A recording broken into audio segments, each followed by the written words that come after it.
Today's episode of the Fan Feed Network podcast is brought to you by Bonnier Jewelry. If you want a fantasy football championship this week, this show is about you and you alone. Week 17 crowned champions, and it wasn't always the stars that you expected. Lots of unknown guys coming up or low-performing guys that balled out at the end. Some of these players single-handedly won leagues. Others completely flipped the title in one night. So tonight, we're here, Tuesday night, me and Caleb, to break down all the performances that mattered, the heroes, the heartbreaks, the decisions that decided all of your fantasy football championships. And if you won it all or you lost it, brutally at the last play, just know this is the place for you. This is the time for you to come and share all of your victories and losses with us. So yeah, let's talk about it. Let's hang out. Cabes, how are you doing tonight? I'm feeling good. It came down to the wire from my championship game last night's game. And boy, was I stressed. But we were up sweating last night, huh? We were up sweating last night. It was fun, but man, did it hit you afterwards though? Like, dang, this is the last time I'm sweating fantasy for a good while. Yeah, that was the worst part. The realization that it was all coming to an end. Just brutal. It's not just a game to me, bro. This is a lifestyle, bro. This is who I am. This is who I am. No more, bro. Fantasy is me, bro. Fantasy is me, bro. Yeah, I'm going to be honest. I'm sure people are going to start logging on and they're going to see me with my Pittsburgh Steelers hat as per usual. But then this junk. Look at that junk. Who you got on there, man? Who's that? That's kind of glow in the dark too, bro. Do a spin for him, bro. Do a spin real quick. Oh, hold on, bro. Hold on, man. Hey. Yes, sir. We did that. That's on clean. JSN. My wife had asked me. I actually asked this question to Trey early on in the podcast inception. I asked him if there was a jersey that you would want that wasn't from your favorite team, who would it be? And I can't remember who we discussed. I think he might have said Joe Burrow. He loves him some Joe Burrow, which I love Joe Burrow as well. Me too. But after making a crucial dynasty league trade in one of my favorite leagues, I acquired JSN. I've always liked JSN. He underperformed early on, but this year, man, was the breakout. And I got him right before he truly, truly broke out. Just incredible. So, got to support the boy. Got to support the boy. Let's go. I like that. Come on, man. I heard you got a jersey this Christmas as well. Yeah, my jersey's a little controversial, man. But if you just look at his professional career, top 5 receiver of all time. And his name bro, Deshaun, that's crazy. Deshaun Watson is crazy. That'd be wild. I would hate you. Ray Rice, may I? No, I got Antonio Brown jersey. I was so excited, man. AB was, someone I watched growing up. Goes show how young I am. But man, dude, top 5 receiver of all time. And if you want to debate it with me, we can go head to head. Just back off if you want to debate, because that's not even a debate. Yeah, AB was so good, man. Had like one of the greatest 5-6 year stretches of a career of all time. Just so good. And if only he didn't get CTE from Vontaze Burfict, I know. He'd still be here with us today. Right, he'd still be here with us today. I'll never. And shout out to my wife, because she overheard a conversation with you months ago where I said that AB is the jersey I would love to get, and she remembered a long time ago, which is very impressive because I'm horrible at remembering things, especially when it comes to gift giving. So hopefully she can share that talent with me at some point. I need that. You need that, bro. Yeah, I heard my wife did a lot of research too. Heard she talked to somebody. Oh, for real? Yeah, who's she talking to, bro? I don't know, man. I said, shoo-wee. Me and KB just had this conversation, man. I know exactly who he was. I'm surprised you didn't tell her. Yeah, you got to get him a Geno jersey, bro. He loves Geno. You got to. That would have been insane. Man, yeah. So tonight, like I said at the top of the show, our goal is to once, like we normally do on Sunday, we weren't able to do this show on Sunday, but we're going to go through all of the games from week 17. And man, there were some real stinkers, just not fun games, but there were some really, really good games, including like one of the best sweats of my life in the final game, which we will talk about here later. But if you're new here, you haven't been here before, make sure you like the video, subscribe to the channel. We're live Sundays, Tuesdays, Thursdays, talking NFL football. We'll be talking about the playoffs coming up. We'll probably still maybe have some fantasy football or maybe betting stuff coming up to talk about through the playoffs. You can also follow us on social media, Twitter, Instagram, TikTok at FanFeed Network. And if you can't listen to the show live, you always can listen to us on podcasts, wherever podcasts are streamed. We're live on all of those. But yeah, before we do, we're also talking about fantasy football because this was championship week for the majority of us. And I don't know if anybody saw the best ball tournament winner on Underdog, the Best Ball Mania winner, Sam Sherman. This guy, just a nuts story. He was in the industry talking about fantasy football, was kind of an analyst. He retired last year. He retired from doing streaming, from doing any fantasy football content. And he enters into this Best Ball Mania contest where you can win up to $2 million for the number one prize. Most guys max enter, meaning they'll enter 150 teams, which is the max amount of teams that you can do, $25 per team. He only entered 57, I believe, and ended up sweating it out and won $2 million last night. I mean, just incredible stuff. Insane. Just wild. I mean, how much money people can make. And, you know, especially if we might be able to show like a screenshot of the team because you look at the team and you're just like, how is this the team that won $2 million? It's really a bananas team. But yeah, I mean, that's the big guys. Those big guys have all won a ton of money. But what about us, man? What about us? What about you and me? Caves, did you win any fantasy leagues this year? Look, man, it was a long, hard path. But we came through, man. Then again, this is 13 leagues. So if I didn't win one of them, I would have been pretty upset. Would have been bad. It was a weird year, man. Last year I had a really good year in Dynasty. I won 3 out of like my 6 Dynasty leagues, which was just did not see coming. It was huge. And then this year I did horrible in Dynasty and was way better in redraft. So this year I won 2 redraft leagues, both very competitive leagues. Actually, my most competitive one was with you and a lot of the guys that we play with. And wow, like we were talking about, it came down to last night. Going into Monday night's game, I was up by 2 points. It was 119 to 117. I had Puka Nacua, and he had Matt Stafford. So it's like, oh my gosh, this is going one of 2 ways.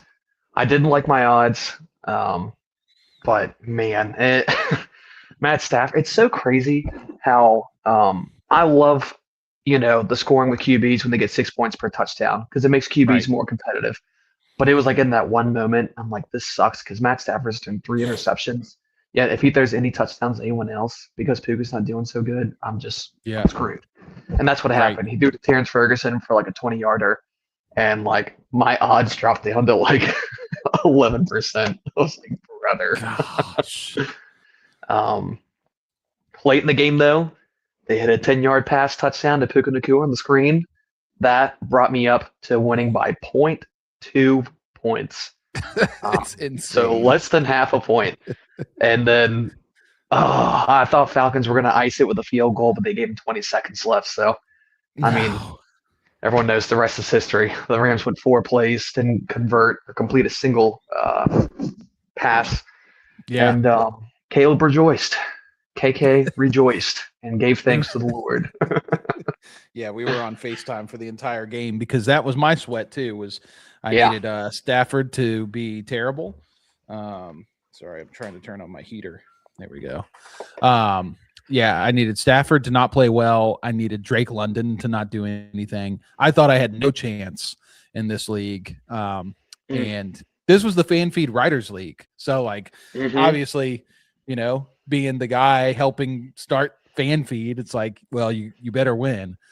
I know. Somehow, dude, I got so lucky. It is unbelievable how lucky I was. First week of the playoffs, I played great.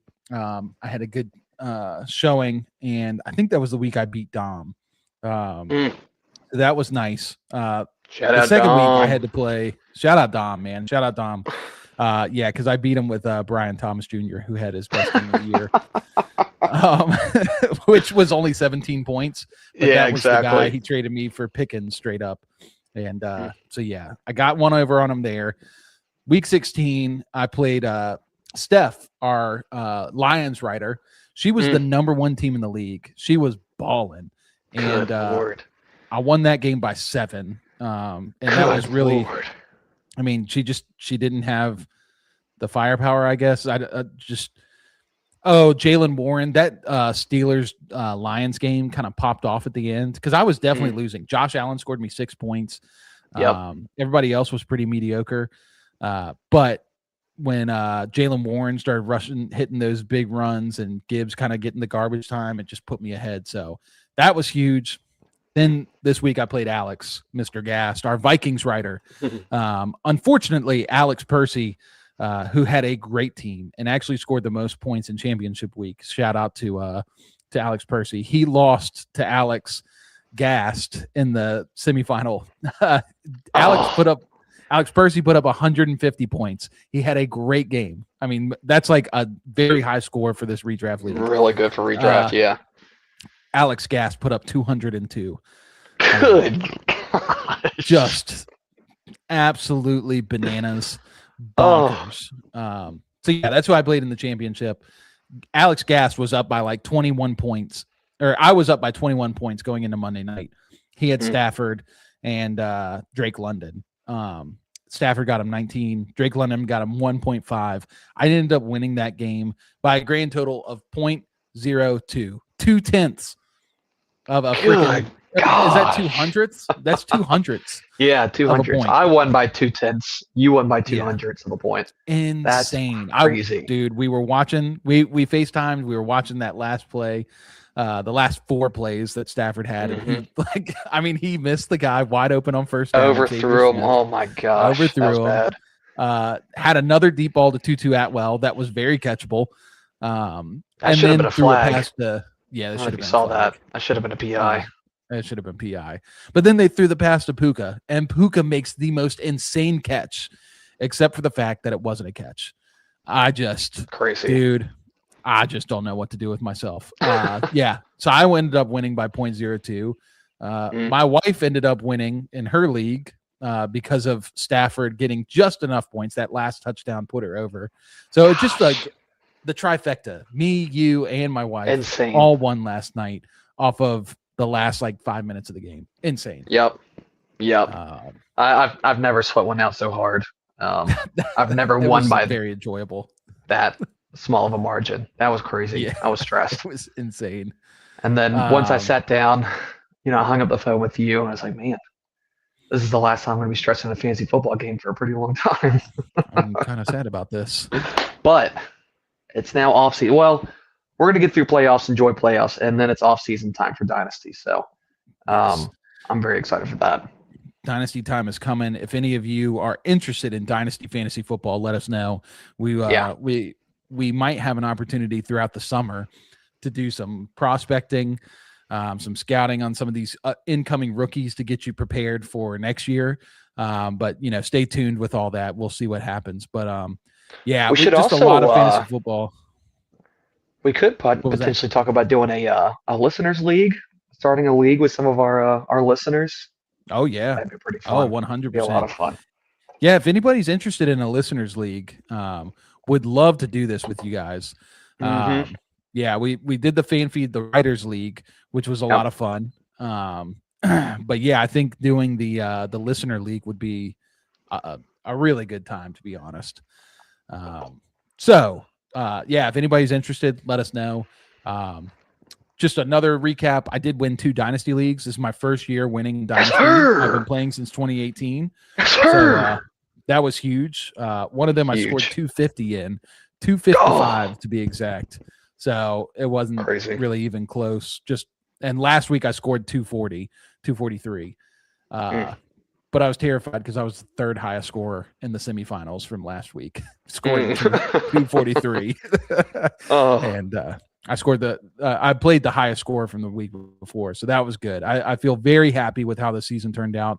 A couple teams I wish I could have pushed through to win, but unfortunately not. Caves, did you win any other leagues? I won one other league.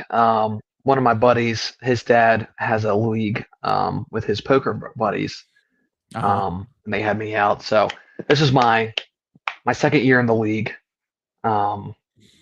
and yeah, I started out rough. I think I started out like 0-3, 0-4. I was like, wow, no way this is happening. And then ever since then, it just took off, man. Just went berserk. And my team was a little weird. I was carried by Drake May and Chase Brown, though. Those were my two MVPs. And also Giants defense had me 19 points. So, yeah, that was, I think I put up like 150. The guy I played put up like, I think 109 or something like that. So, that one felt pretty good. I really wanted to win that one. That was a big money league for me. So that was very exciting. Huge. Not as tight and close as the other one. Not as competitive, but still a big deal. I was happy. Right. Yeah. No, it's just so good to win a league. I mean, it is so much luck involved with winning. Like I talked about this Fan Feed Writers League. Like I had no business winning that one. I had some good players, but in the final I had Josh Allen, Jahmyr Gibbs. Those are my top picks. Like they were terrible. You know, and so I really had no business winning that, but it's all luck. I mean, at the end of the day, you can do as much research as you want, but it really does turn out to be all luck, which is what we're going to discuss as we start going through these games. So let's do this. Let's start going through these games, Gabes. We'll start with the Christmas Day games, which we're okay. Not really the best. We'll start with Cowboys Commanders. Cowboys travel to Washington to play the Commanders. Cowboys end up winning 30-23, a lot closer than a lot of people thought, especially with Josh Johnson, career journeyman, leading the Commanders. Biggest thing I took away from this one was the running backs. Looking at Bill, finally, Bill. I had him in Fan Feed Writers League, but I did not play him, even though Chris Rodriguez was ruled out right before the game.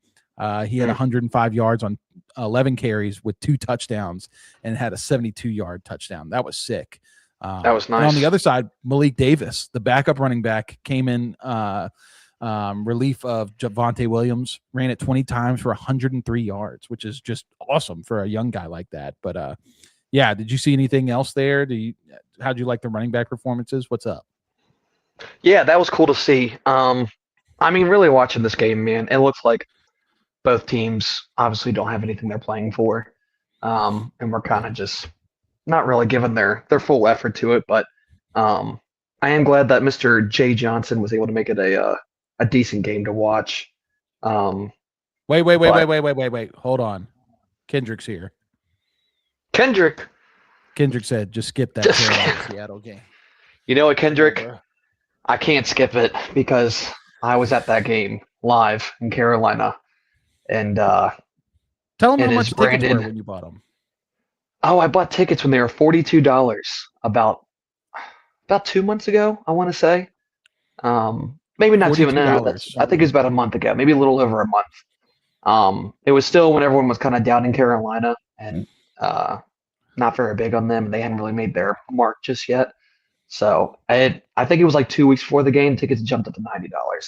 So we bought it at a crazy time. But I still had a blast. I was pulling for Carolina. I really wanted to do it. We'll get into it when we cover that game. But yeah, I still had a good time. I love it. Yeah, Kendrick, we'll talk about that one soon. And I'm sorry that I'm wearing the JSN jersey today. Also not sorry because I love them. But yeah, keep pounding. I will say you still got a good chance to win the get into the playoffs. Oh yeah. So just got to beat Tampa Bay, which it seems to be very easy right now. But yeah, Caves, keep going. Yeah, I mean, nothing to really take from this game. Where would you take Bill next year and fantasy redraft leagues? Yeah, there was a lot of discussion about Bill, especially in best ball, which I know a lot of people aren't as familiar with best ball, but it is becoming more of a popular style of fantasy because it's so easy to do. Yeah. You don't set any rosters or anything. You don't have to manage the team. You just draft and let it sit. Bill was going in like the 10th round in most redraft leagues and most best ball leagues. And for best ball, he had like 3 or 4 games where he scored, 15 to 20 points, which is huge in best ball. Like that's what you need. And especially this game, in week 17, could have been the game that like really propelled some of these guys to a lot of money. Actually won a lot of people money just because he had a spike week at the end of the year. So in best ball, he was a great pick, and I think that he should continue to be picked around, the 10th, probably a little earlier than the 10th. I think going into next year, it really depends on what they do in free agency and in the draft. But I do think Washington really likes him. For redraft, like this was always going to be the problem with Bill, was that the Commanders just they like this running back committee approach. I said it at the beginning of the year, even though I was super high on Bill. The reason I was super high on Bill is because everybody was discounting him as a 7th round rookie. Of course. And all the reports were that he was, dominating in camp. The team really liked him, all this stuff. And I just knew because they liked this committee approach that he was going to get on the field more than people thought. I didn't think he would start. He ended up starting. And I just don't think he's as bad as we thought. I just think he's young. He had a weird college profile. So yeah, I'm still interested in Bill. I still think he's a great guy to draft in redraft leagues next year. And in Dynasty, like, if you can send a 2nd round pick for him, I think you might want to consider it if you need running back help. Yeah. Yeah. So, and also you look back at the Commander season and it was so inconsistent and they never had a true identity the whole time with Jaden Daniels being out for majority of the season. But if we look back in prior years, Brian Robinson, I'm not trying to knock him or anything, very mid-level running back, not very good. But with a Jaden Daniels led team, he got like all the goal line work and all the off the ground work. And then they brought in Austin Eckler to kind of be the receiving back. So it is very much of a committee. But if Bill can kind of separate himself from guys like Chris Rodriguez and the other one, I can't remember at the moment. McNichols. McNichols. Yeah. But I mean, think about all those red zone trips they go to with a clicking offense with Jaden Daniels. Like that makes him a very, very decent prospect in fantasy football. Of course, he's still competing with Jaden for rushing touchdowns and whatnot. But this is a guy we're getting late, Right. So yeah, I'm right there with you. I like it. He's young. He's got upside. For a rookie season, he led majority of rookie running backs in yards this year. Yeah. While not seeing the field as much as most running backs. Yeah. So that's still very impressive. Yeah. I just think it's the natural pendulum swing. People in the very beginning were super low on him. They were way too low and people were trying to boost him up. And then, he caught steam right at preseason. I think he scored a touchdown in the 2nd preseason game and it was oh yeah, it's on. He's the starter and he bounced all the way up. People were taking him in the 6th, 7th round in leagues. And then it kind of settled in at the 10th round. And people just got disappointed because he got overhyped. But it was just easy to dump on him because he wasn't, an all-star. But I think if you look at it rationally, he did exactly what you wanted to see from him. Actually, he did a little bit more than what you'd want to see from him. So he had a very good rookie season. I'm very impressed with Ja'Cory Krosky-Merritt. So nice. Any interest in Ben Sinnott moving forward? Everybody's drawing the comparisons to Ben Sinnott with Trey McBride. He's in the Cliff Kingsbury system. Zach Ertz was the tight end for Arizona prior to Trey McBride being the guy. Obviously, Zach Ertz just destroyed his leg. It's probably career ending. He's old anyway. So now Sinnott, who had a great college profile, is the next guy potentially up. I mean, could he be the next Trey McBride? Trey McBride's a stretch. That's a big role to fill, but he definitely could be a good tight end moving forward. Jaden loves Zach Ertz. And Ben Sinnott was he the first tight end or was Jatavion Sanders the first tight end last year my first draft taken off. It was those two were the first guys taken, I want to say. I know Senate went early, as in with tight ends. But while you look that up, I definitely could see it. Again, it's a stretch to say a Trey McBride or something like that, but it still could be a very reliable tight end that you could pay very cheap for right now in Dynasty and have on your roster moving forward, especially if you need tight end help. Well, Bowers was first. He was drafted in 2024, correct? Yeah, he was. No, I think he was 23. No, it was 24. I'm sorry. No, 24. It was yeah, 24. so he was the second. He was the second tight end taken. So Bowers was one, obviously. That's right. Then Senate was in the second round, 21st pick, and then I don't think the next tight end was taken until maybe the third round. Jatavion Sanders went like third or fourth. Yeah, that makes sense. That sounds right to me. Actually, no. You know who it was? Oh God. Tip Raymond. The blocking tight end for the Cardinals. Yeah, just wild. It's weird to go back and look at these draft classes and see these guys. It is fun. But yeah, let's move on. Nothing more to talk about there. Let's talk Vikings Lions. Vikings Vikings are at home, take on the Detroit Lions, and man, the Lions already were having a bad season, but this was like the epitome of like self-destruction. I mean, you're going up against Minnesota. Obviously, they have a scary defense, but this offense is atrocious. Led by Max Brosmer, who threw for a grand total of 51 yards. He took 7 sacks for 48 lost yards. He didn't throw any interceptions. But like their defense is so bad that they allowed Jordan Addison to score that 65-yard touchdown. Aaron Jones was able to get in the end zone. And on the flip side, the offense was atrocious. Jared Goff, I mean, a 28.4 quarterback rating, 2 picks, 1 touchdown, 197 yards. Gibbs, Montgomery had a total of 66 yards on the ground combined. Like they just got all out steamrolled in this one. Yeah. What did you take away? I mean, I really expected this. I mean, me and you have been talking about the Lions all year long in there. Oh, yeah, I knew this was happening. I knew this was happening. No. I knew this was happening. No, it's good what you guys do. Because what you guys are doing is actually really good. It's actually really good. But what if you got hurt?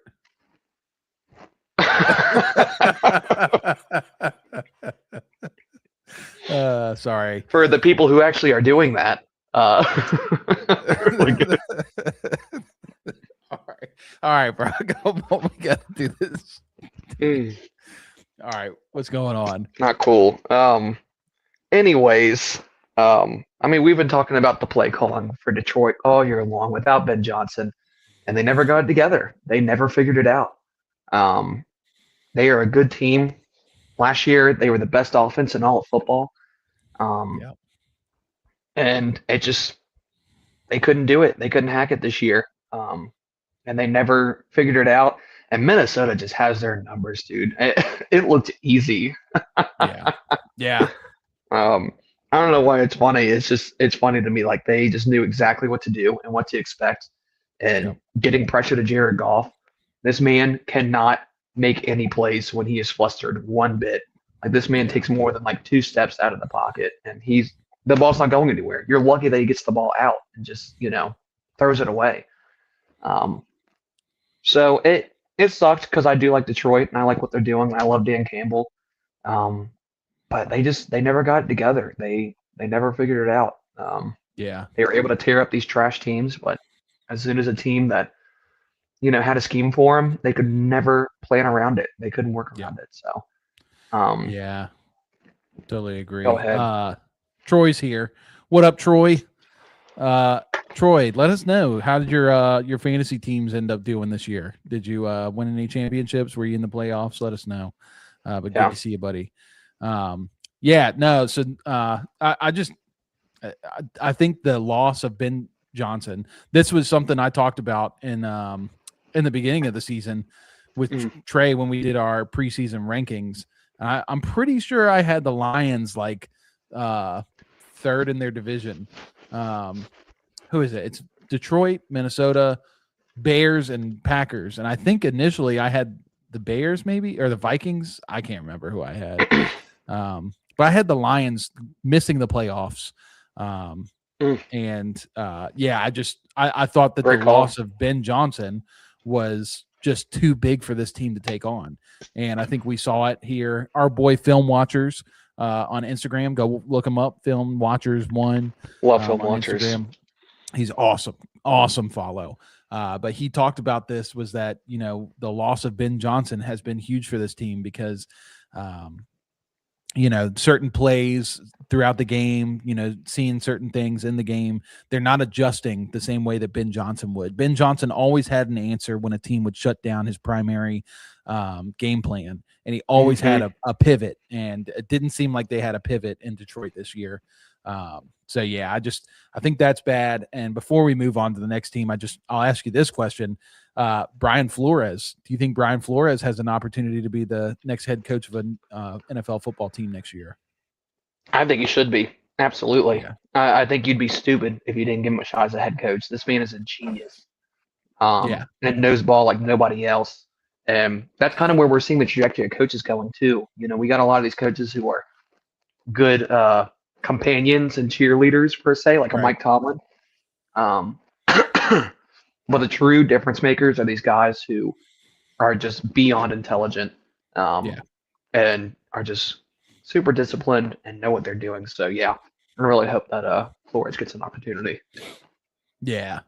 Yeah, I think so too. And I think when he was in Pittsburgh, he brought a lot to the Pittsburgh as an assistant coach there. And I honestly, I don't think I would be that upset to see Brian Flores come coach Pittsburgh next year if that were to happen. That'd be insane.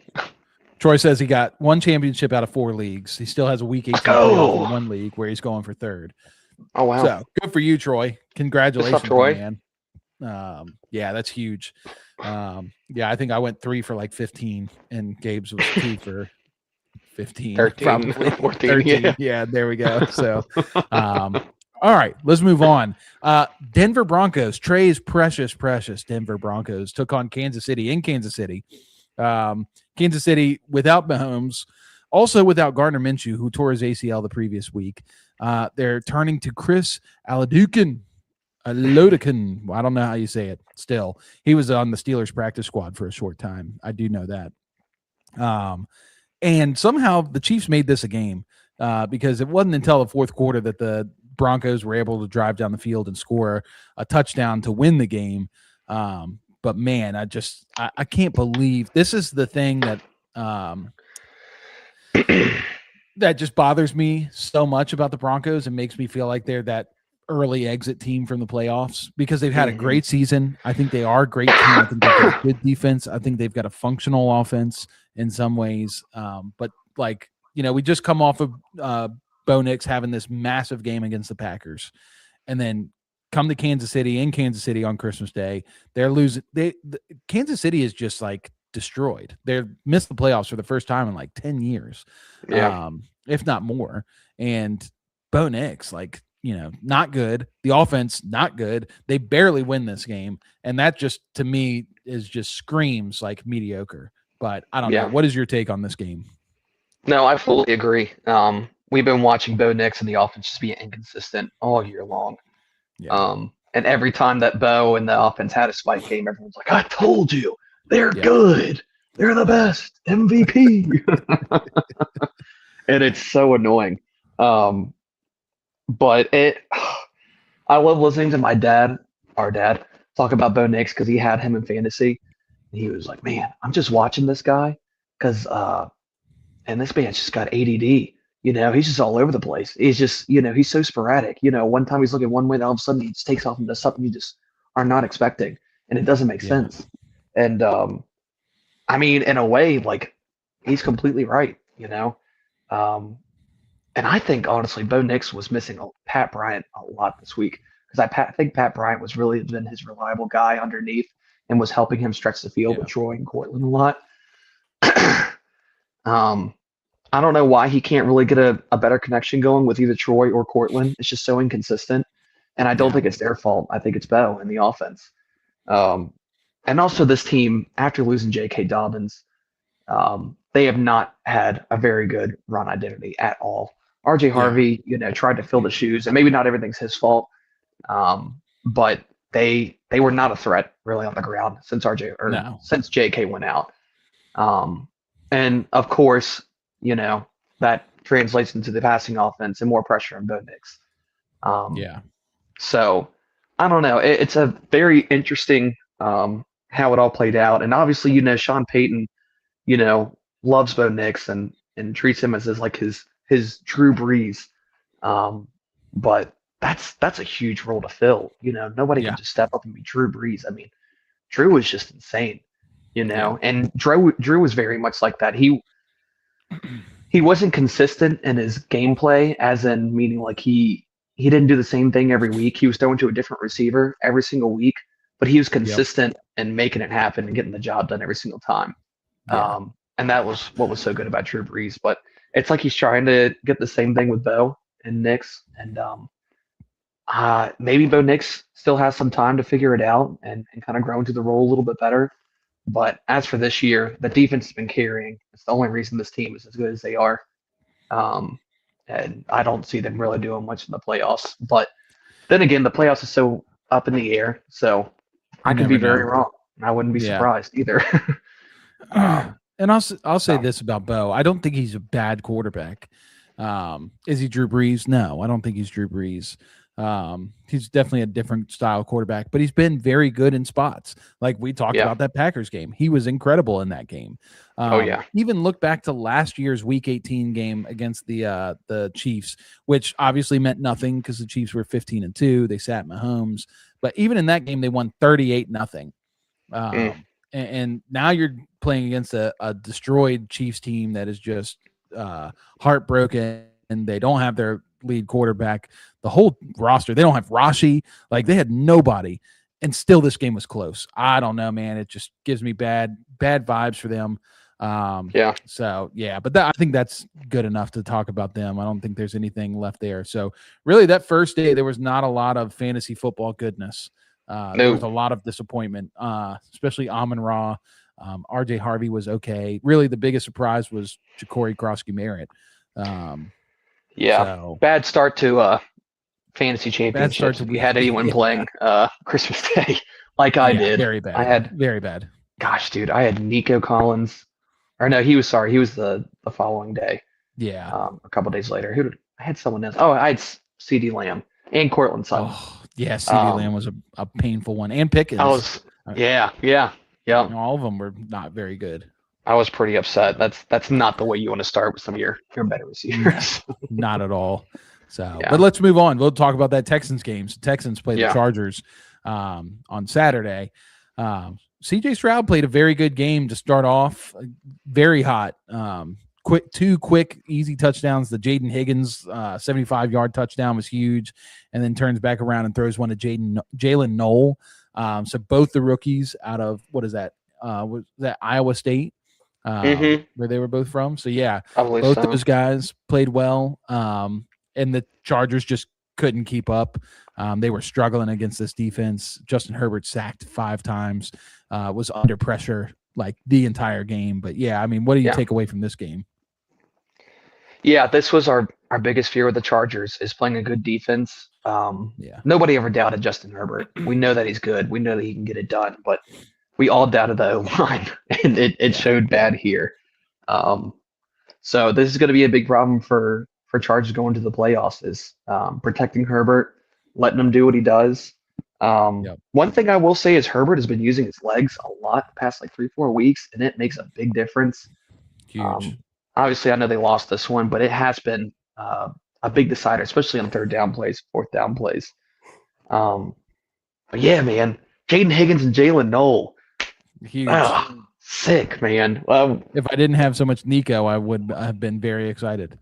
I know. I'm saying right now, Jaden Higgins is a hit. If you took him in any dynasty leags or anywhere else, he is a hit. He hit. I think he's a good receiver. Higgins is a hit. And he's not going to be a question if he's good or not. The question is can the offense start being more consistent? Can C.J. Stroud get him the ball? And can they develop a better connection? Yeah, Higgins is going to be very undervalued next year in fantasy football drafts. I'll say that right sure. now. Yeah. Second year And receiver Jalen- bump. Like, yeah, it's going to be nice. And same with Jalen Noel. They really should be using Noel more. Like his, play after the catch is insane. This man is so fast. Yeah. And they still have this weird thing where they want to get Christian Kirk the ball, who actually was the most targeted receiver on this team this week, or in this game. Crazy. Also, they get Tank Dell back next year. I was just seeing that. That's But crazy. I guess the big thing, I know you'll love this, but bringing back your projection that the Houston Texans would be the dark horse Super Bowl team. Yeah. I love it. I really do. This team's defense is the best in the league and it's playing lights out right now. Yeah. That's no question at all. So really, it's just a matter of if CJ Stroud can continue to just keep the offense moving, keep the ball in their possession, and also just put points on the board, this team's going to be just fine against any team Yeah. because there's no offense in the playoffs right now that can dominate this Texans defense. Yeah. So I like it. How are you feeling about the Texans and Chargers going to the playoffs?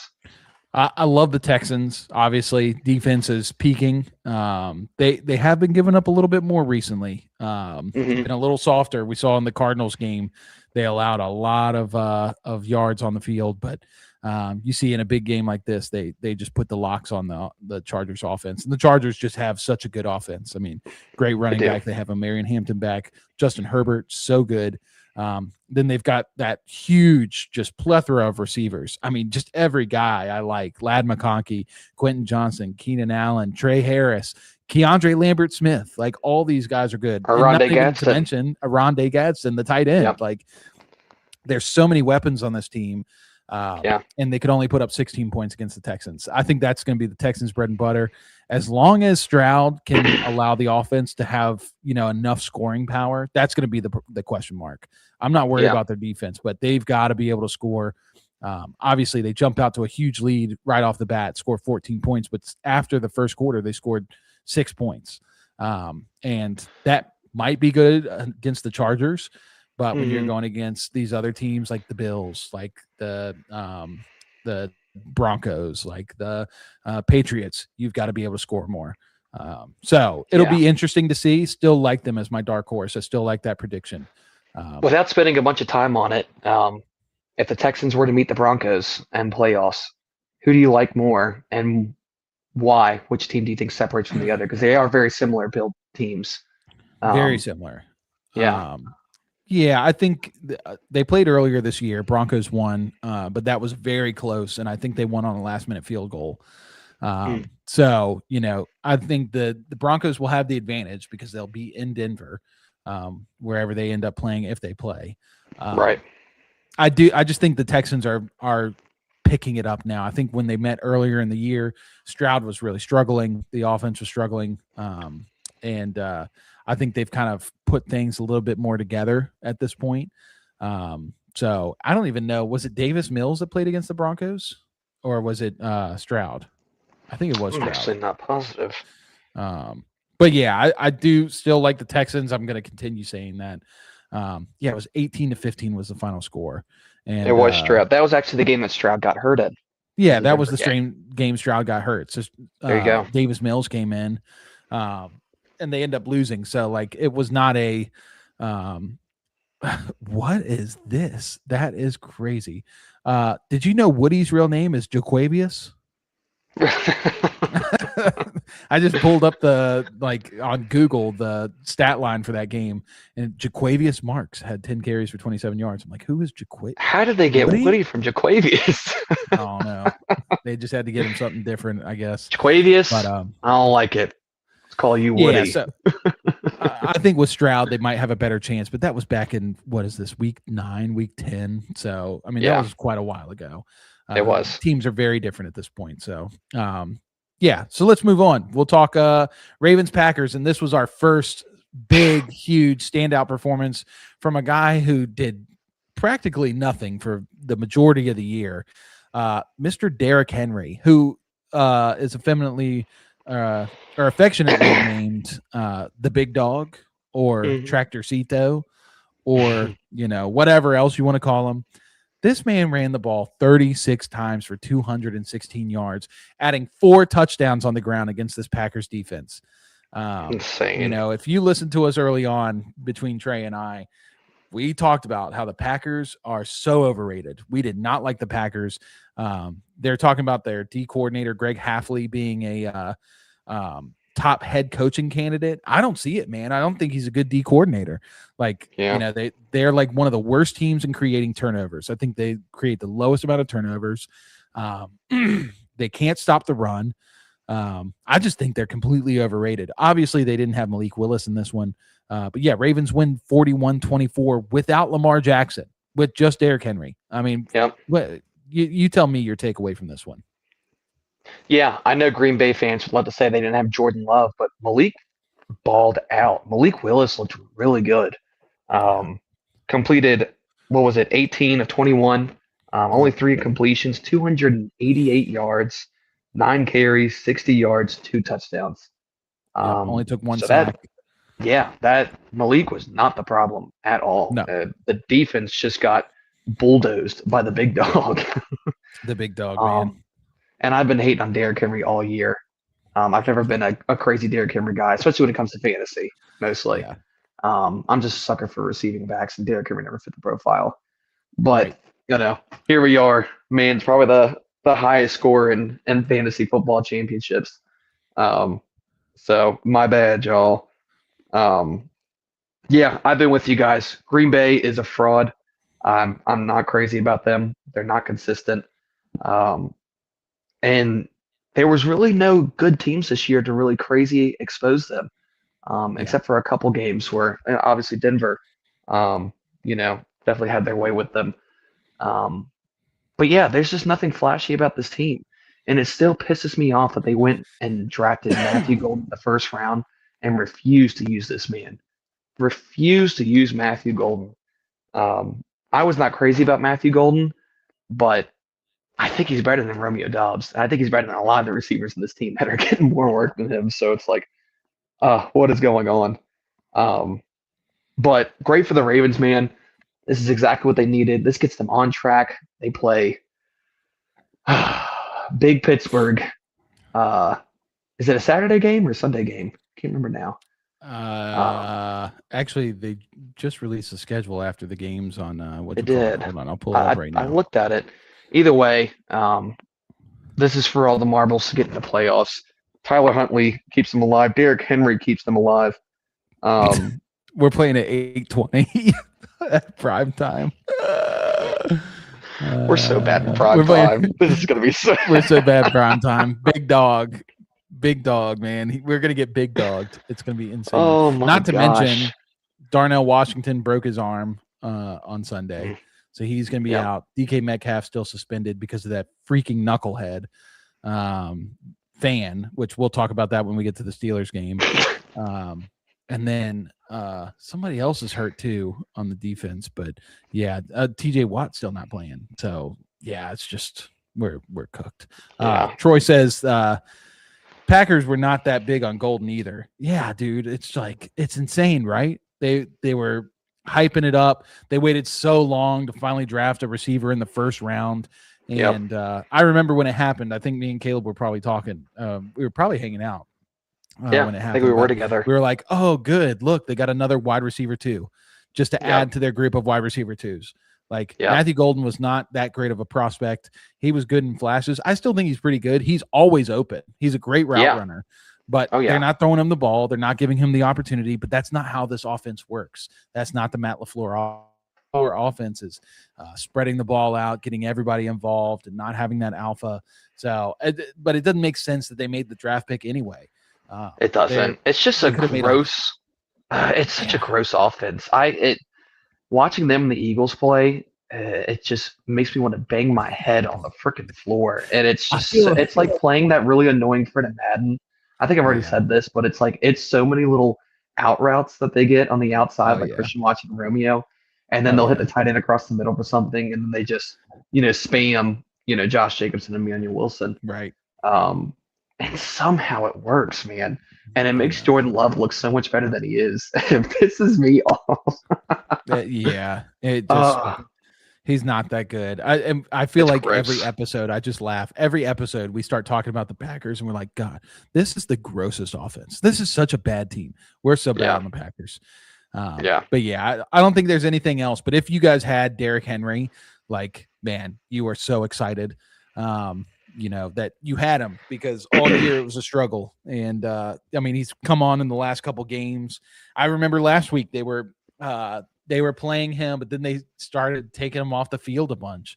And the whole like the fourth quarter of that game where they lost, I can't remember who they played last week, but they took him off the field and they ended up losing. And it was like, why are we taking Derrick Henry off the field right now? This makes no sense whatsoever. And it seems like the coaching staff heard, and they were like, all right, well, we're just going to give it to Big Dog. And they played the Patriots, and the whole like fourth quarter of that game, they just stopped running Derrick Henry. He had 128 yards and 2 touchdowns in that game, and they just stopped him in the fourth quarter. Unbelievable. Insane. Yeah. So only bit of news I'll say on this is right now Lamar Jackson is questionable to play on Sunday against the Steelers. Still out, still hurt, and apparently there is all kinds of news and rumors swirling around him with the team and his, there's like a rift between them. And honestly, at this point, I think it's kind of real, man. I don't know what it is, but I feel like this might be the last time we see Lamar Jackson in a Ravens jersey. I'll just say it here now. Just, I don't know. I could be wrong, but this feels like it could be the last time we see him in a Ravens jersey. Yeah. So crazy. That would be insane. I mean, how much money would Pittsburgh have to dish out to get Lamar? So honestly, much money for Lamar's sake. To take I hope we TJ don't Watt, get him. we'd have to take TJ Watt out back and shoot him so that his contract got voided. Exactly. We're not doing that. That's a joke. Yeah. All right, let's move on. Cardinals, Bengals. This was supposed to be a pretty high-scoring back-and-forth affair. This was the game everybody in best ball was stacking in their drafts because it had the highest scoring potential for Week 17 in the championship. Was high-scoring, but not maybe how you wanted it to be. Bengals win 37-14. Chase Brown balled out. Chase Brown, 101 yards, 2 touchdowns. Jamar Chase had 2 touchdowns, but only 60 yards receiving. Burrow hopped up that fast start. And really didn't do anything in the second half. I know because I was playing him. I was monitoring it closely. But he had 2 touchdowns, 300 yards. So the Bengals offense played great. On the other side, it looked like Jacoby Brissett forgot how to play football. And the stat line's still like decent. And like even Trey McBride had 10 catches for 76 yards and a touchdown, but they were spamming him. Like he literally, I don't know if you saw this play, but Jacoby threw a ball, it got batted at the line, popped up in the air, and Trey McBride like ran just like, and jumped up like 10 feet higher than everybody else and caught the ball. And he said, no way. That's one catch. he was just trying to get the record. No way. Oh yeah, Trey McBride now the single season receptions leader for tight ends of all time, and he's still got 1 game to go. So crazy, He's best in good the league. game, but not really close. There was some good offense, but I don't know. What was your takeaway in this one, Caleb? Exciting. I didn't expect it to be this much of a blowout. Obviously, Cincinnati's had the identity of the no defense problem, but big shout out to Chase Brown. That was my fantasy MVP. I had him in 2 championships, and Samaj tried to take him down and steal his touchdown work, but it didn't matter because Chase Brown still got 2. Right. Love me some Chase. But yeah, I mean, I think the last time we were talking was about Joe Burrow and how he doesn't have fun anymore. And then I can't stand social media because as soon as something like that happens, there's all these different like swirling like rumors of like Joe Burrow to Minnesota as next year's QB. Joe Burrow leaving, doing this, all this stuff, and it's like he's not leaving. If anything, he's not leaving. If anything, the head coach is leaving, not Joe Burrow. So I mean, good for the Bengals to kind of, get back in their groove, shred up the defense. Hopefully, had fun while doing it. But yeah, Trey McBride is the best tight end in football. Right. I mean, the dog. He's so good. He's so As for the good. Cardinals, I hope they figure out things next year so this offense stays interesting for fantasy purposes. Yeah. But yeah, not a lot of crazy takes on this one. Do you have anything blaring? Yeah. Marvin Harrison is bad. I don't know if it's just mental. Man, dude, I feel bad for the guy, dude, because like this was his opportunity. They finally become this like super pass happy offense, and he had that. Obviously, he had the abdominal surgery. What was that? The his appendicitis. Appendicitis. That's what it is. Yeah. So he missed a couple games with that, but like he still hasn't been able to get back on the field healthy. Like he played in this one. I think he played like 19, 20 snaps, but didn't play a lot. He had one target out of those 19, 20 snaps. I mean, even on 19, 20 snaps, you should be like demanding targets at that point. Absolutely.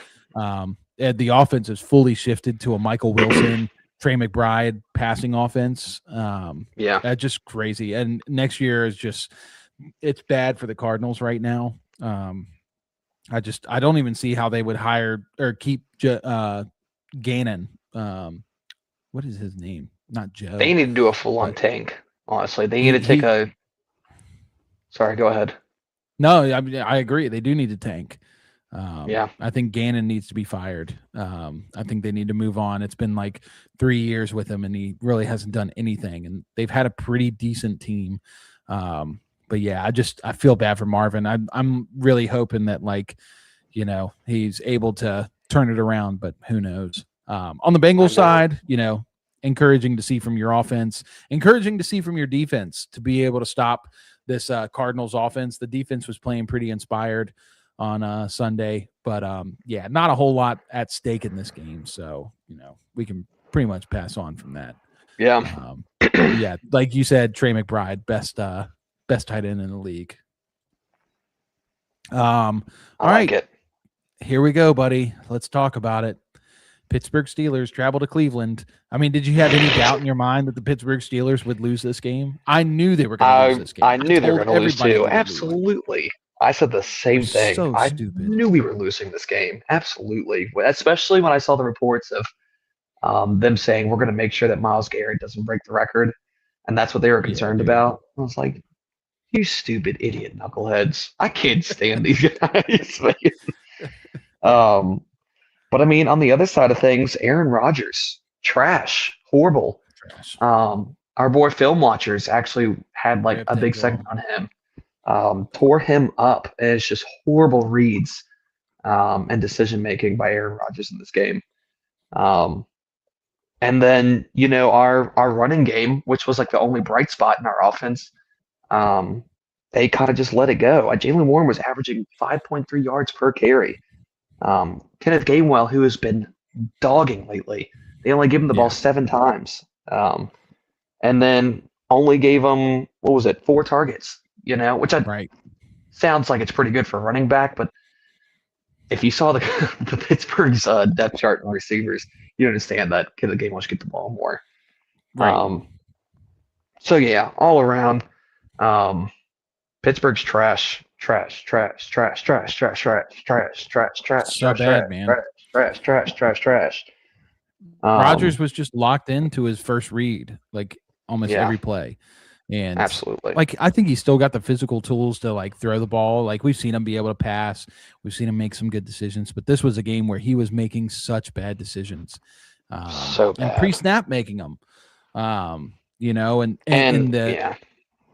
just going away from Gainwell after Gainwell has been like your offense for the year. They basically turned Gainwell into a blocker.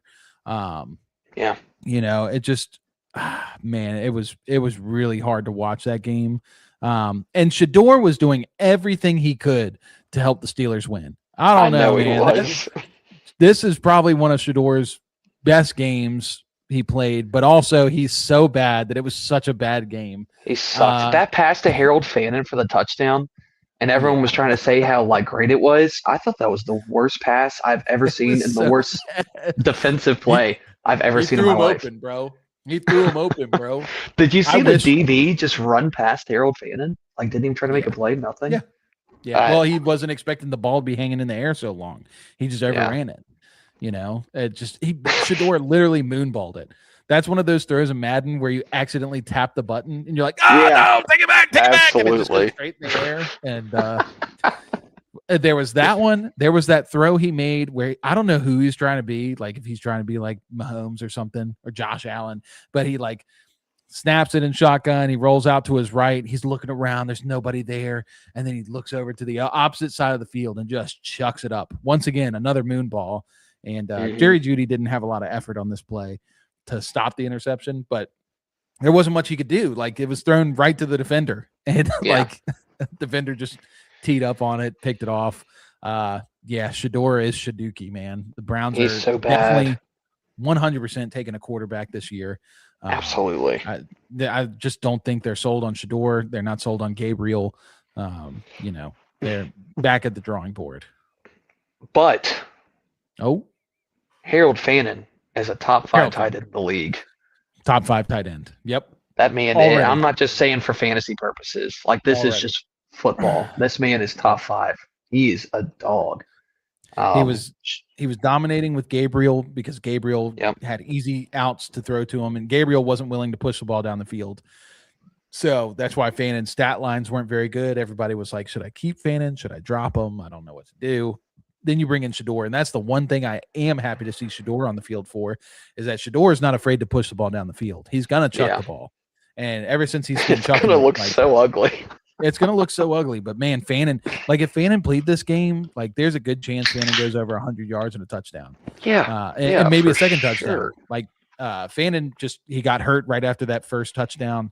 That was in the first quarter. Like it just – man, I love Harold Fannin. Another guy we were very high on coming into this year. So, I thought you were saying there's another guy. I was waiting for you to say it. No, that was the guy. He was the guy we were very high on. I thought you were going to say someone. I said, in this game, someone else? Yeah, definitely not.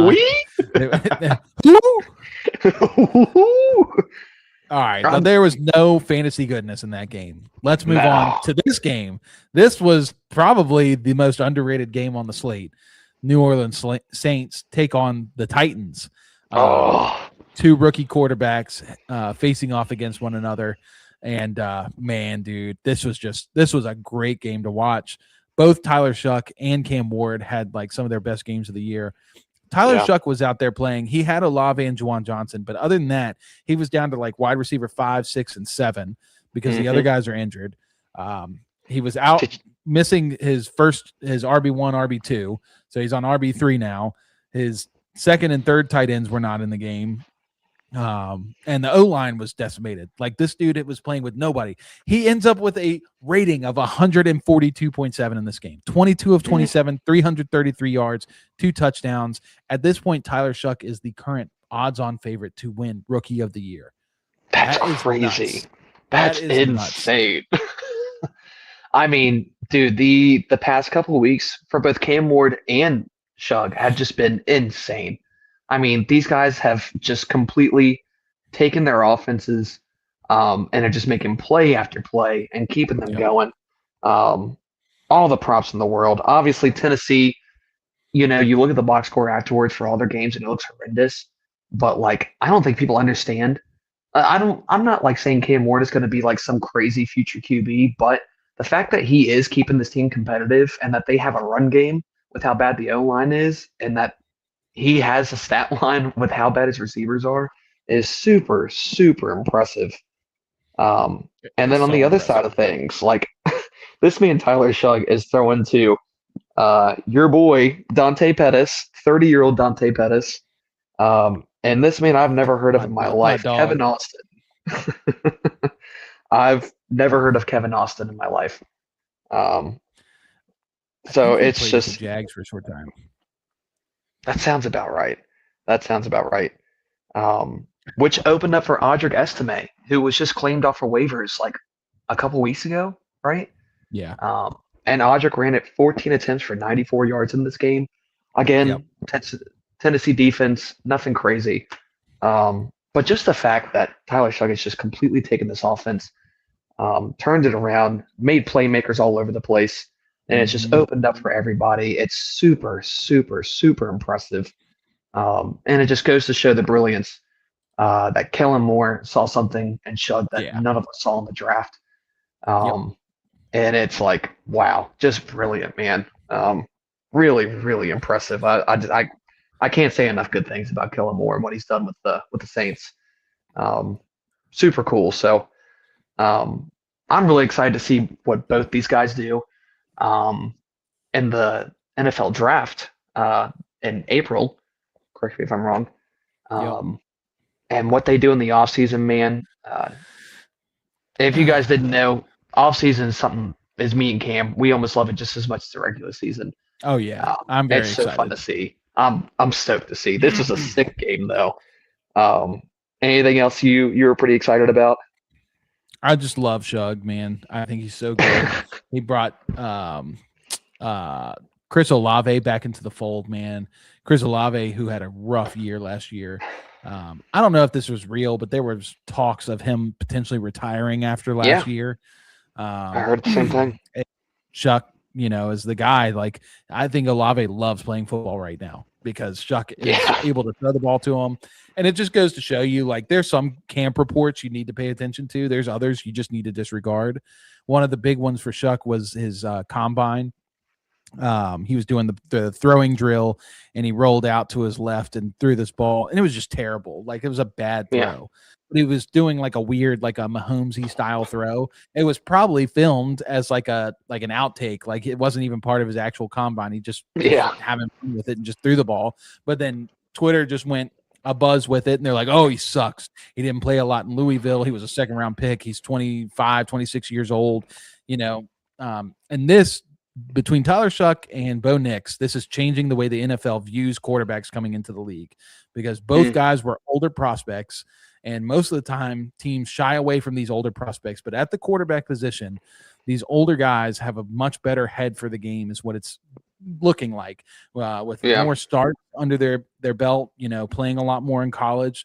The game comes a little quicker to them in the NFL, whereas these guys that, have one good year, 2 good years, they're very hit or miss.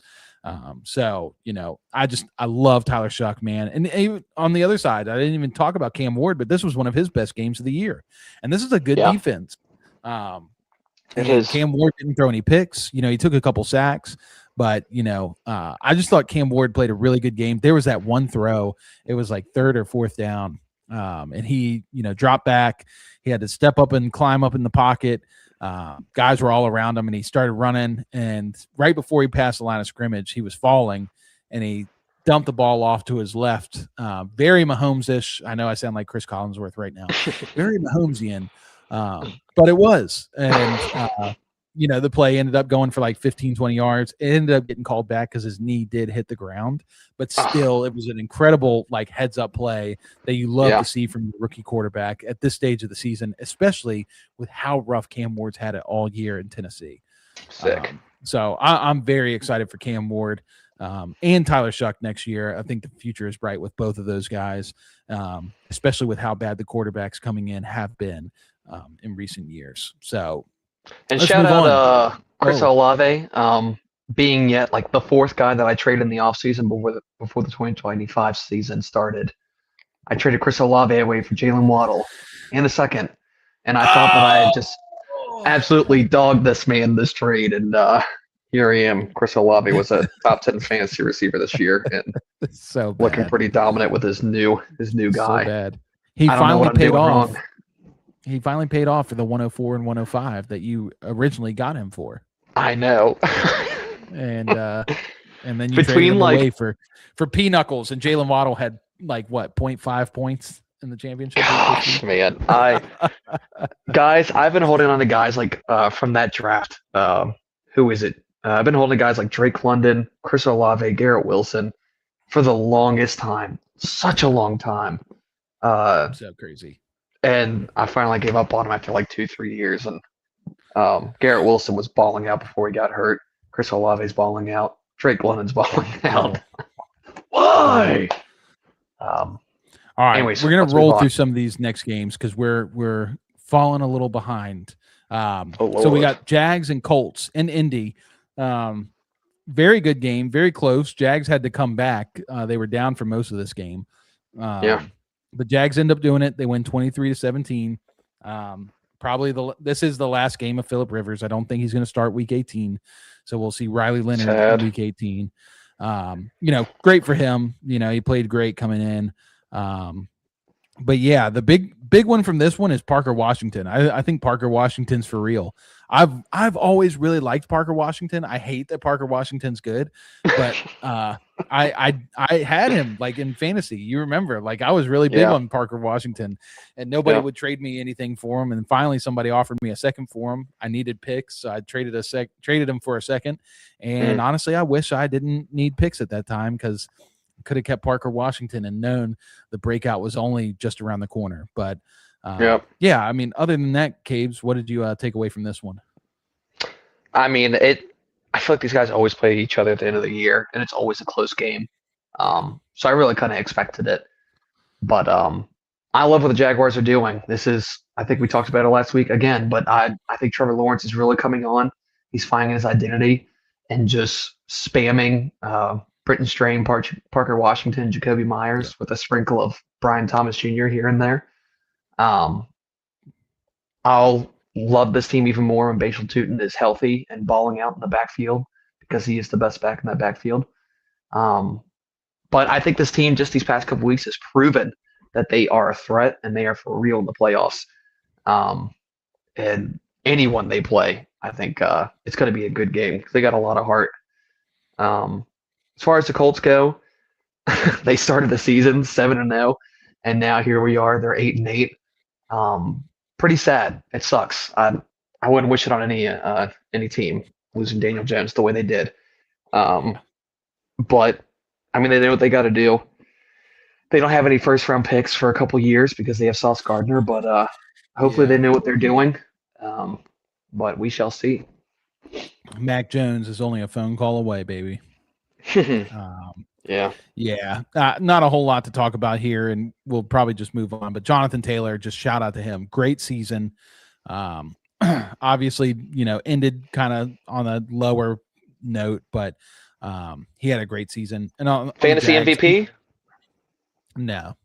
Me neither. That title belongs to one and one only, who we'll talk about when we get to Monday night. But yeah, Jags. I think the Jags are a very good team, and Trey brought it up about 2 weeks ago that they're his favorite dark horse team, and I'm honestly there. I think that I've been pretty low on them, but I just didn't realize how much they were winning. They keep winning games, and I think the Jags are definitely a very scary team in the NFL playoffs this year. Especially, it's crazy that the AFC South has two of the scariest teams in the playoffs. Yeah.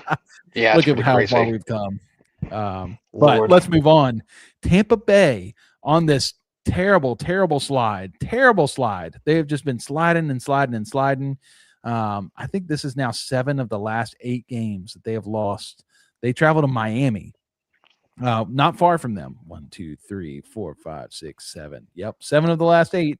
And they lose in Miami to the Dolphins, who started Quinn Ewers, the 6th or 7th round pick. I can't remember.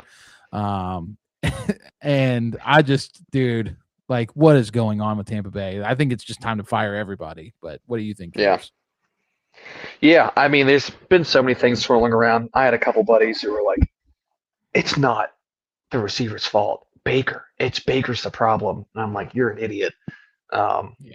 Baker is not the problem. That man has gone through hell and back this season between injuries, getting hit, losing his running back, losing all of his receivers. His defense is the Buccaneers defense is close to like Cincinnati defense. Like, yeah, they're so bad. It's really bad. I don't think people realize how bad it is. And I don't think people realize how hard it is as a QB like Joe Burrow or Baker to be playing at such a high level for so long because your defense is so atrocious and you have to pick up the slack to keep your team in games. Like, that's not only physically like wearing you down, dude, that emotionally wears you down. That would piss me off. Like that'd be tough to have to deal with that every single week. But yeah, I think it just kind of caught up with this Bucks team. I think they have just been riding on this Baker magic, and it's run out. And they need to figure out something else. They need to strengthen their defense. Also, this is the team that also lost a part of their coaching staff in Liam Cohen, and I think they took a hit as well losing him. I don't think he was the same. I think it was different, and they weren't prepared. But they still have a chance to redeem themselves. Maybe they'll come out and just absolutely stomp all over Carolina and go on some crazy playoff run because Baker's just one of the grittiest players I've ever watched in my life. Yeah. As far as the Dolphins go, I'm so glad they brought in Quinn Ewers. I mean, I don't think he's going to be anything crazy, but at least they're giving him a shot. Which the Raiders it just feels different. I know it feels different. It is different, and everyone's wondering why won't the Raiders do anything like that? And it's because they want the first pick. But anyways, yeah, I mean, it felt different. Miami kind of has like a different little bit of pep to the step. A little bit lemon pepper stepple. Yeah, even losing Jalen Waddle early in this game. Yeah. You got Mr. Theo Wease, rookie, 24-year-old. Famously outproduced Luther Burden in Luther Burden's final year in Missouri.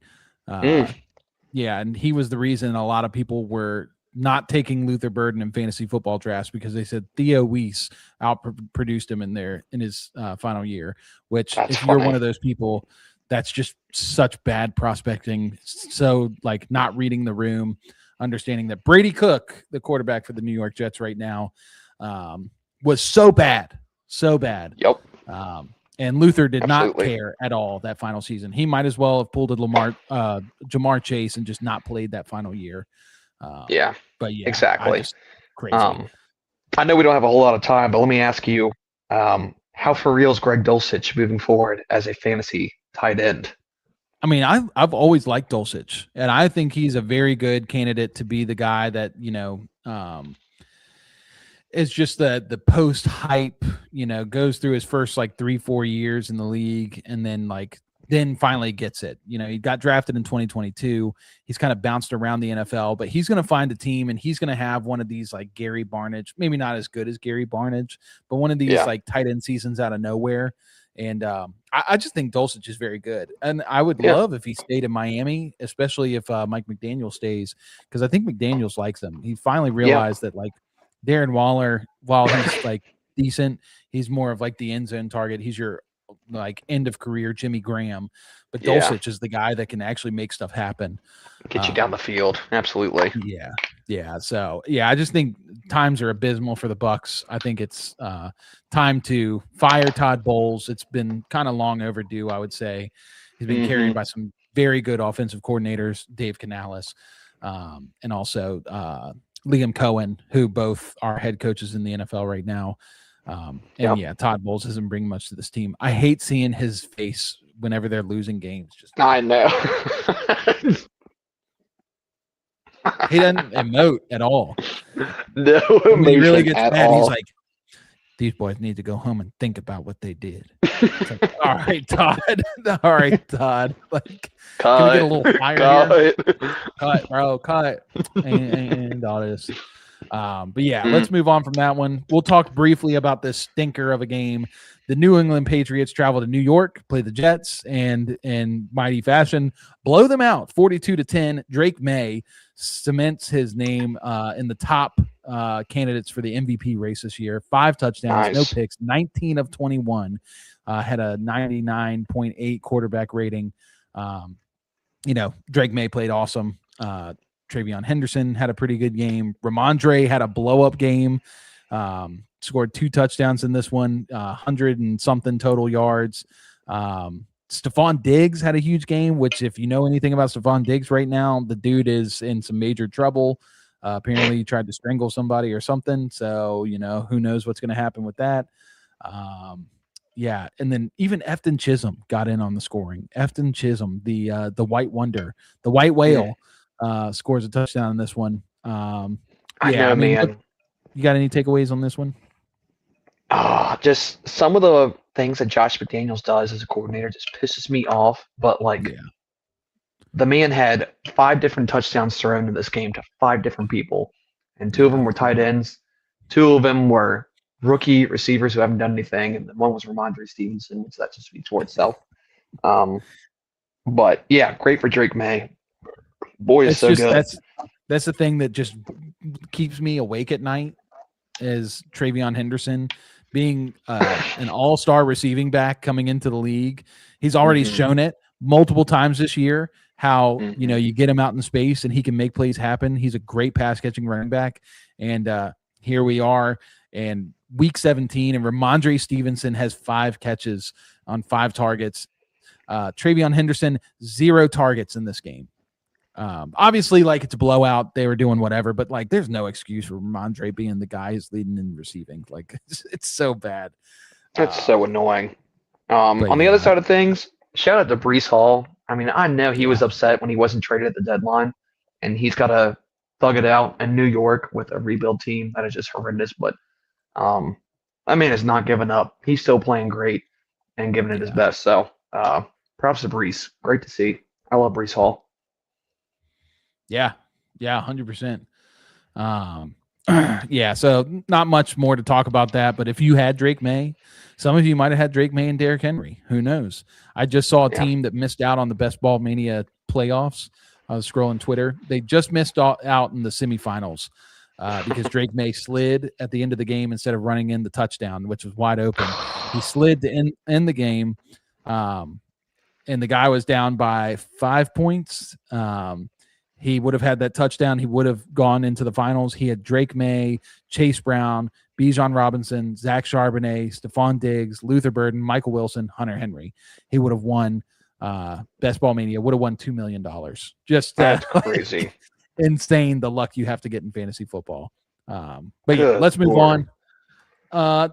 Caves, I'll let you take this one away because you were there. Seattle travels to Carolina, wins 27-10. What was your takeaway from this one? Oh, it hurt. I was pulling for Carolina. I didn't even notice Bryce Young's stat line. I just looked down and said, It was hard to watch Carolina on offense, man. How am I still on the Max Brosmer page? I thought you were serious. Yeah, I'm still on the Max Brosmer page. 50 yards? What? But it was it was so crazy to see, and really was cool to be able to see the full field and what was going on in this game being there. It was like for the early downs, like Seattle was dropping back, like at least like a cover 2 coverage. They had the 2 safeties deep for most of their defensive plays. And the receivers for Carolina were just running these deep routes, these deep posts and deep out routes. They're like these slot fades. And Bryce was just kind of rightfully so, but if he was a better quarterback, he could have made him happen. But he refused to throw it deep. He wouldn't do it at all. I don't think he completed a single pass over 15 yards in this game. And then whenever it was a third down, Seattle would bring the blitz, and it would fluster Bryce, and he would just get moved out of the pocket and had to make a play on the run, which is just not really his bread and butter. But Seattle defense just completely just had Bryce's number and just shut him down, choked him out like a freaking weed. But on the other side of things, Carolina's defense is one of the most underrated defenses in the league right now. They are so good. What wasn't seen, in the box score of this game is J.C. Horn dropped an early interception that was right in his hands. There was another interception that was called back, and I think of another fumble. I'm not sure. Carolina's defense was carrying. They were working their butts off, multiple sacks. For the most part, they had JSN shut down almost the entire game until the third quarter. He had a couple of kind of cheap gimme catches. But for the most part, JSN was completely shut down. So great defensive game all around, which I'm not even mad at. I love watching a good defense. So it was pretty cool. But Bryce Young, man, he can't decide when he wants to be good or not. He's so scared to make these down the field throws, especially to guys like Teteroa McMillan, who is known for his contested catching. He was also sick this game, And I started Tataroa in my championship game last Told you minute. not to. I know. And the other option wasn't even as great either, but it hurt my soul because Tataroa, there was a couple times he was on an island, and it didn't matter the corner. It didn't matter if it was Witherspoon or anyone else, dude. His release is disgusting. And I was just watching this man, and he would hit a move and go streaking down the sideline and had like 2 steps ahead of this guy. It was like three or four different third down plays happened. And because Seattle was bringing the blitz, Bryce just never even saw him, never even had time to throw it to him. And it just broke my heart. But Tataroa is a dog, and this man could be a top 10 receiver in the league easily. And that's my biggest complaint about Dave Canales is that he has done a horrible job at getting the ball to Tataroa. And I think we talked about that. Yeah. I keep saying that. Obviously we talked a lot of football this year, so we're recycling stuff, forgive me. But Dave Canales is a phenomenal coach. He's brilliant, but that is one thing that scares me is that he has done a horrible job at getting the ball to Tataroa, who, in my opinion, is the best piece on this offense by far, and I don't think it's very close. Not even close.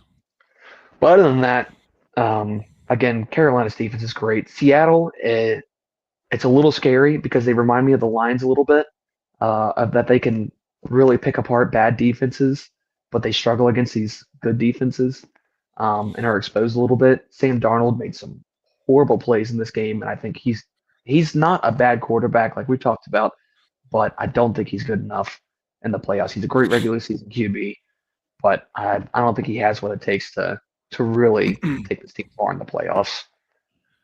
Yeah. Yeah, I'll just echo what you said on Tataroa, man. Dave Canales should just be fired for the way that he's handled Tataroa.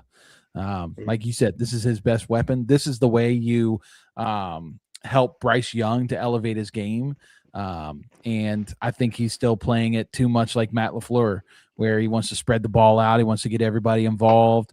And he is way more of a run game, offensive minded coach than he is a passing game coach. And I mean, that doesn't seem like those, like it makes sense because he's the guy who resurrected Baker's career.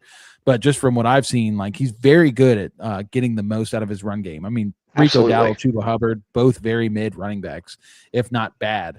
And they routinely have had good games throughout the year. But Tataroa, man, like there's no reason this guy should not be hitting minimum 8 targets a game. And he's open. Like that's the other thing. It's not that he's not open. He is open. He's a filthy route runner, and he's had good games this year. This is just a really bad one. So yeah, I'm worried about the Panthers. Troy says that he hopes the Panthers don't make the playoffs because all the bandwagon jumpers will be all over the place here. So I'm guessing, Troy, you're from Carolina. But yeah, I mean, I think they definitely will. I think they're going to make the playoffs. I don't think the Bucs stand a chance. Bryce Young's going to come out and look like Superman next week. That's just how I know he is. That's what we've grown accustomed to with Carolina. And Tataroa will probably go for 100-something yards and a touchdown. Like I guaranteed it's going to happen. But yeah, I don't have much faith in the Panthers. Seahawks side, I love the Seahawks. The defense just carries them so much. Darnold, I agree. He's very much like Jared Goff, like gets flustered very easily by good defenses and big moments. But yeah, and really the thing that I have the biggest gripe on is the Charbonnet versus Kenneth Walker. If you watch this game, Kenneth Walker like still just looks so much better. Charbonnet just got bailed out by a couple bigger runs. Yeah. And as soon as they hit the 20, well, bring in Charbonnet. Kenneth Walker come off the field. Like Charbonnet just is the guy in the red zone. And I'll tell you right now, I will probably be drafting a lot of Kenneth Walker next year because he's going to drop probably the 6th, 7th round in drafts. And I just think the talent is way too good to be drafted back there in the 6th, 7th round. So, let's move on. Stinkfest, Giants, Raiders, the battle for the 101, and the Raiders win this one handily. They lose 34-10, so they will. Yeah, that's what sorry. Raiders You meant for the 101 battle. Yeah.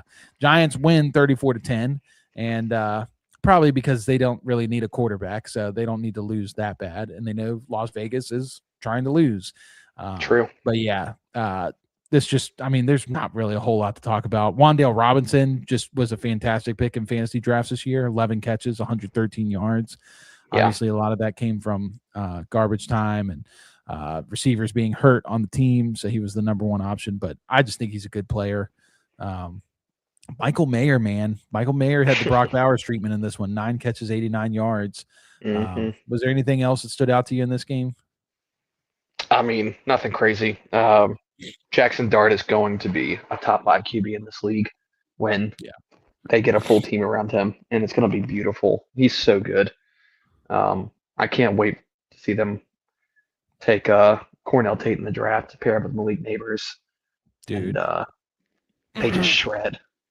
I really hope they do a good job of replacing the coaching staff. That's going to be the biggest tell for the Giants in the offseason. So that's what I'm excited to see. Troy says the Giants can finally move on from Slayton, which it's been a long time coming. I'm pretty sure Slayton was still backing up Odell Beckham when he was there. Slayton's been there a long time. It's kind of crazy. He has. That's crazy.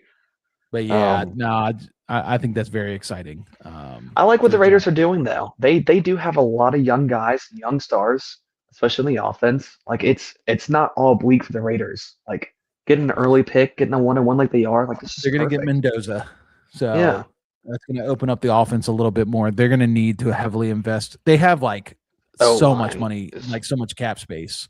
Yeah. So they're going to be big spenders in free agency. This is a very attractive head coaching job, even though it's the Raiders. I know it's the Raiders. I know it's so bad. But like the amount of money they have in free agency, they have the 101. There's just such a clean start for a new head coach to do with what you want. And I'd be pretty excited. If I was a Raiders fan, and I think I'm coming around a little bit on Mendoza. Because of the way the NFL is shifting. With the NFL shifting to this run-focused approach, you don't need these all-star quarterbacks. You need these guys who can read the field and make the plays, make the throws. I think Mendoza can do it, and I'm not saying I'm fully on board like he's going to be a star, but I'm kind of coming around on Mendoza a little bit. Nice. But yeah, let's move on. Eagles-Bills. This was a low-scoring, sloppy affair. Just Eagles win 13-12. I'll be honest, dude. It's kind of sad to say this, but it feels like the Eagles are they're remembering who they used to be. Their defense has stepped up a lot in the past few weeks, and they're starting to hit a good stride right now. To hold the Bills to 12 points. I know Bills have been kind of up and down all year, but Josh Allen, I've never seen him look as frustrated as he did in this game. Even against like the Chiefs. Like the Chiefs, he kind of accepted his loss. This game, he was so mad. But yeah, what did you take away from this one?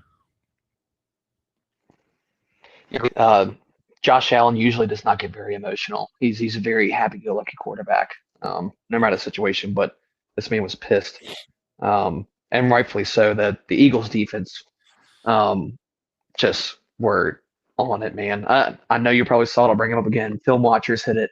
It was a really cool play design. The Bills ran a cool play where they had the bunch on the right side, and Shakir kind of ran the in and out route to get and it's a beautiful play. Like it probably works 9 out of 10 times. And the Eagles just were ready for it, like clamped the absolute crap out of it. But I don't know about the Eagles hitting their stride. I think they're kind of similar to the Broncos again, where their defense is carrying because this offense is atrocious. And they can't call plays to save their life.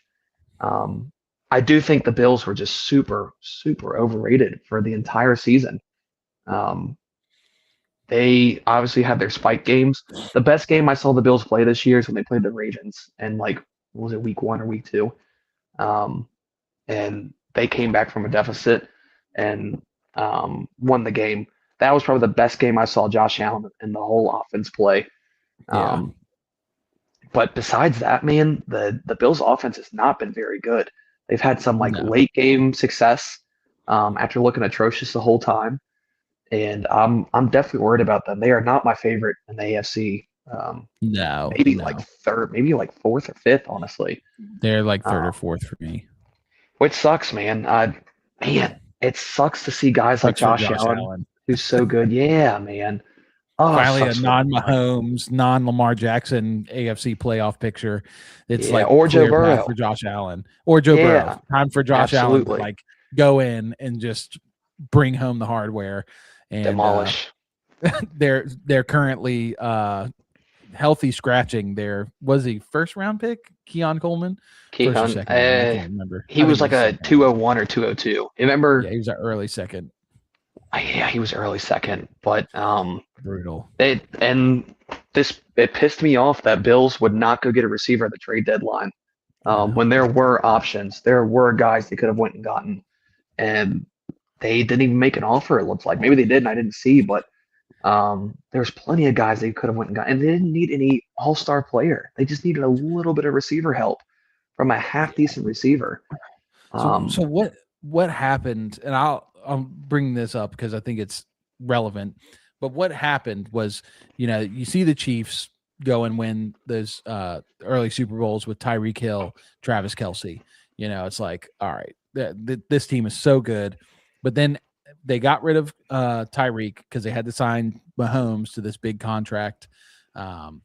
They keep Kelce, but other than that, they just surround Mahomes with adequate role players because Mahomes is so good. And they did the same thing with Tom Brady for a long time, other than the 2007 year.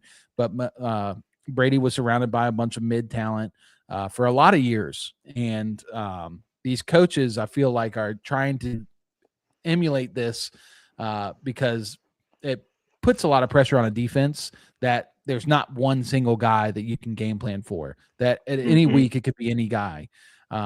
This is where it gets to be a little bit of a problem, is when you get into these close games and you need a stud, you need a star, you need a Jamar Chase, you need a T. Higgins, you need a Tyreek Hill, one of these really good players. And you don't have that guy. So the Eagles put the clamps on these receivers. I mean, their leading receiver for the Bills was Brandon freaking Cooks. And then number 2 was Tyrell Shavers, Khalil Shakir after that. Like, I mean, these guys, like, I don't know. I just think teams are making a mistake by trying to copy that formula and depending so much on the quarterback and the play calling, because Joe Brady is a phenomenal play caller, phenomenal offensive mind. But these are games that, will come back to haunt you. Obviously, the Bills defense isn't very good either. But yeah, secondary is actually solid. Secondary solid. Run defense is pretty bad. The one only thing I'll say to that too, I agree with everything you said. But the biggest difference with them and Tom Brady, I've never been a crazy Tom Brady guy, to be honest with you. Like, talent-wise, I think there's been numerous amounts of QBs who were way more physically talented than Tom Brady was. But Tom Brady was his mind.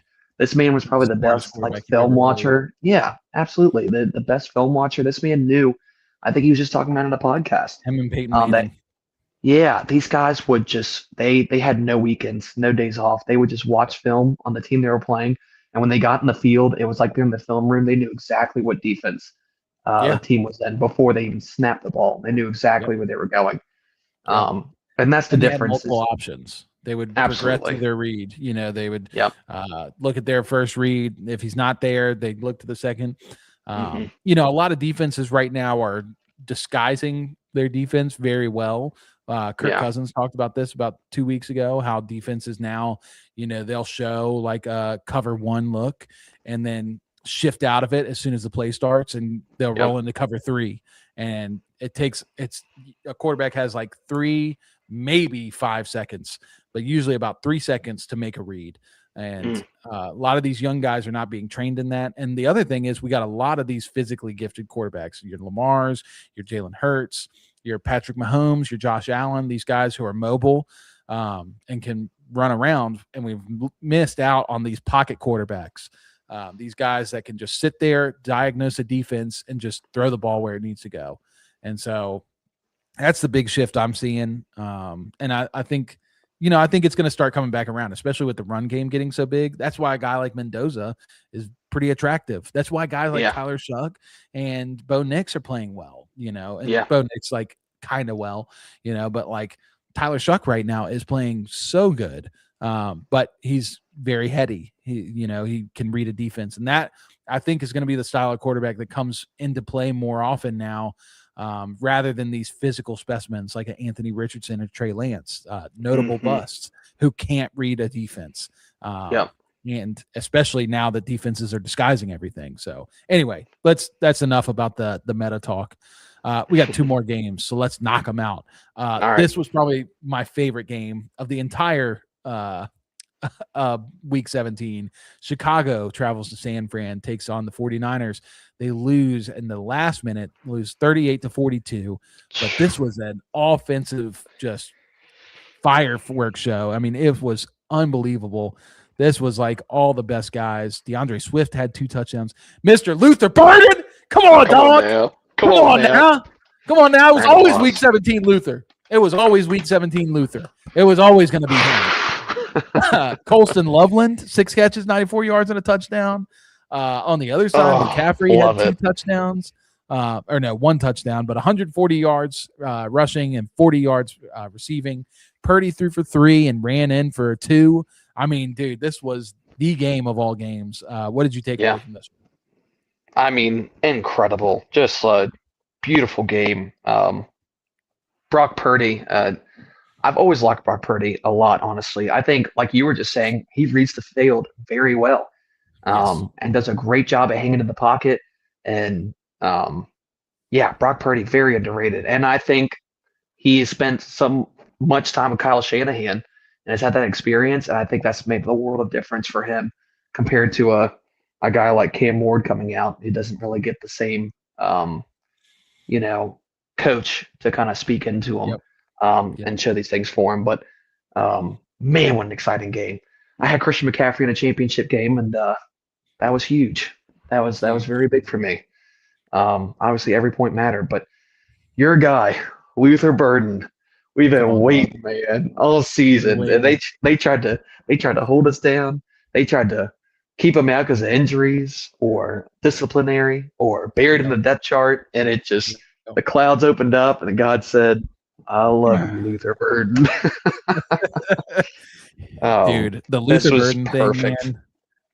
He was, I did not have him in my starting roster for 2 of my championship teams where I had him. I had Brian Thomas Jr. in both of those leagues, and I had him in all the way up to this game. And I knew this was going to be a high-scoring game. It was projected to have the highest score on the slate. And I knew that Odunze was out. But, there's still DJ Moore. There's still Loveland. And we've seen games like this where Luther doesn't, perform like we want. But then right before the game, I saw that Olamide Zaccheaus was out, and I said, put Luther in, let's go. Because Olamide's been the guy that Ben Johnson, for some reason, loves. And we got to see Luther Burden fully unlocked. I don't even think this was fully unlocked. I mean, this was a good game. But, I think there's so much more to him. He had 1 bad drop in that last drive. But, man, 8 catches, 138 yards, and a touchdown. I don't know if you saw his touchdown dance, but that was awesome. Sick. And he's just a stud. After the game, he got carted off the field because of a quad injury. They interviewed him in the locker room, and they were like, you looked banged up. What's going on? And he's just like, I put everything out there. Just sucks to lose, And for a guy like him, that's the kind of attitude we wanted to see from Luther, that he cared about the team, because coming out of college, he did not care about Missouri. He was exhausted. I think he got targeted 3-4 times in that last drive and was doing everything he could to take it down the field every time he caught it. Oh man, boy was chugging, man. Boy was chugging. I mean, it just, you knew it was going to happen. He's such a good receiver. I'm already I made a trade right before the deadline in one of my leagues where I won. I traded Luther, Cam Scatterbo, a second, and Adonai Mitchell for Amon-Ra St. Brown. And pretty good trade for me. Everybody will go, oh yeah, great trade. You got Amon-Ra. Amon-Ra sucked in the playoffs. And honestly, I'm going to send this guy a trade back to get Luther Burden and maybe a second straight up for Amon-Ra, because I'm already there. I'm already there. Like, wow, you can't put this back in the bottle. Like, Luther's going to be so fun in the playoffs. Like, and that's the big thing too here, is that Caleb Williams had a great game. I know the 49ers secondary is just decimated. But like, Caleb Williams made some incredible throws in this one, made some smart plays. Like, this is very encouraging, because the Bears for 3 quarters, if not more, of the season were extremely run heavy. And they did not demand a lot of Caleb Williams. This is a game where he had to throw over 40 times, and he delivered, and the rookies delivered. Colston Loveland, man. Colston Loveland, that did touchdown. not disappoint. That was a free play. I don't know if you saw that, but Colston Loveland, like, it was a free play, and instead of like just pointing at the defense, like, he jumped off sides, Loveland started running down the field for the free play. He was running rocket of a throw too. And he noticed that the safety was coming down to cut him off on the post. So he turned the opposite way, and Caleb Williams was already rolling out that way. So it was an easy, touchdown for them. I love the Bears right now. I'm so excited for the Bears. And this, I was about to say kind of what you're talking about, but this is why I think Ben Johnson is going to be known as like a top 5 coach in the NFL moving forward. Yeah. Maybe not this year. Maybe it might take another year to really solidify it. But, you're going against a top 2 coach, Kyle Shanahan, in a big game, big decider of where you fall in playoffs and seeding. And, has been, like you said, run heavy the entire year. Kyle Monangai and DeAndre Swift have been balling. And he just completely flips and puts the game in Caleb Williams' hands, gives it to him, lets him have it, and Caleb didn't disappoint at all. Of course, they lost this one, but it's one play away from being a win. On the other side, though, San Fran, I think, proved that they are a very scary team to play in the playoffs. Because of Kyle Shanahan, and Brock Purdy is on a freaking tear, and Christian McCaffrey is prime Christian McCaffrey. And this was without George Kittle. You get George Kittle back in the playoffs, and that's just another weapon. So these guys might play each other first round of the playoffs, I think, actually, which would just be insane. Insane. Can you? Oh, man. Playoffs is going to be so freaking tight, dude. I'm so excited. Did you see the reports after the game of between Ben Johnson and Shanahan on the final play? Ben Johnson was like, I messed that up. I didn't get the play into them fast enough. And so like they were scrambling to get to the line to get the play off because they didn't have any more timeouts. And the play clock the was almost 49ers down. were about to take a timeout. Yeah, and the 49ers were about to take a timeout because that's normally what you do. Line up, see how they're going to line up, and then call timeout so you can adjust. But Shanahan said he looked over, he saw how fast the offense was scrambling and how much the Bears were scrambling. He said, nah, play it. So they played it. And that's just like top tier, like coaching, just reading the room, being able to see that stuff and not just being stuck in your ways. Like, I think Shanahan, you cannot rule out Shanahan. The 49ers are 12-4 right now. I don't know who the Seahawks play next week. Do we know? San Fran. Really? It's Seahawks versus San Fran next week? Yeah, dude. I think they play Saturday. Battle. Oh my gosh. For the first round bye. Battle for the first round bye. And I'll be honest with you right now. I'll tell you right now, Cabes, I think San Fran's going to win it. I agree. I fully agree. I think San Fran's going to win that game. I think Kyle Shanahan knows exactly what to do to keep to slow that offense down. Yeah. They already played this year too. Fully agree. So I think so. 49ers versus Seahawks, because I'm just very curious.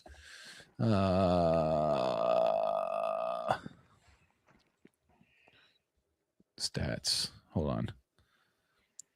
But now it's just bringing. Okay, 49ers beat the Seahawks 17-13 week 1. Oh, I'm telling you right now, boy. Crazy. I'm telling you right now, this game is going to be good.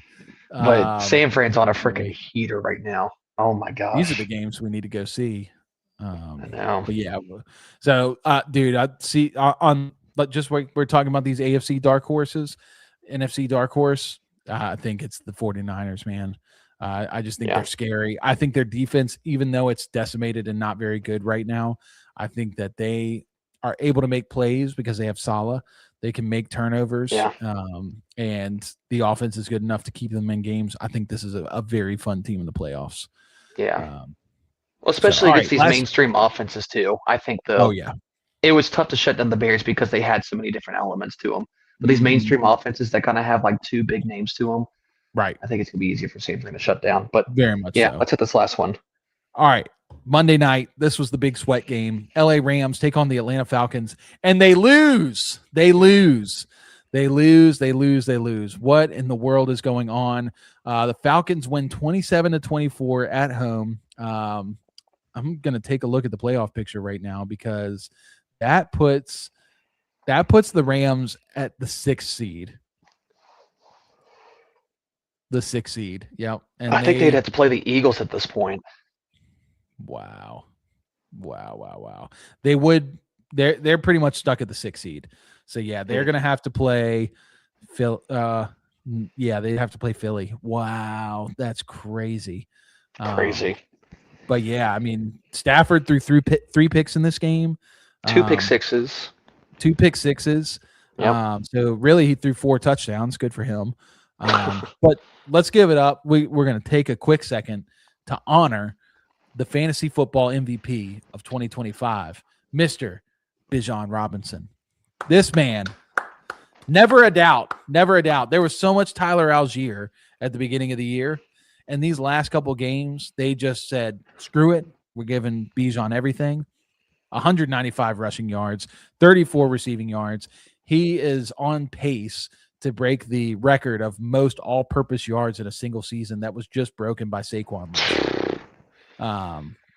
22 carries. Like that's not crazy. That's not crazy.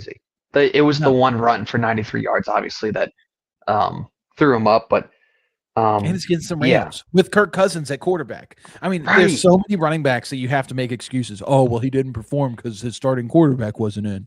He didn't do this, he didn't do that. Bijan is the guy. I was he's best in the league. I took Jahmyr Gibbs at the 101. I still think Gibbs is insane. I think Gibbs is incredible. Of course. Nothing bad about Gibbs, but Bijan, man, this was the year, man, for him.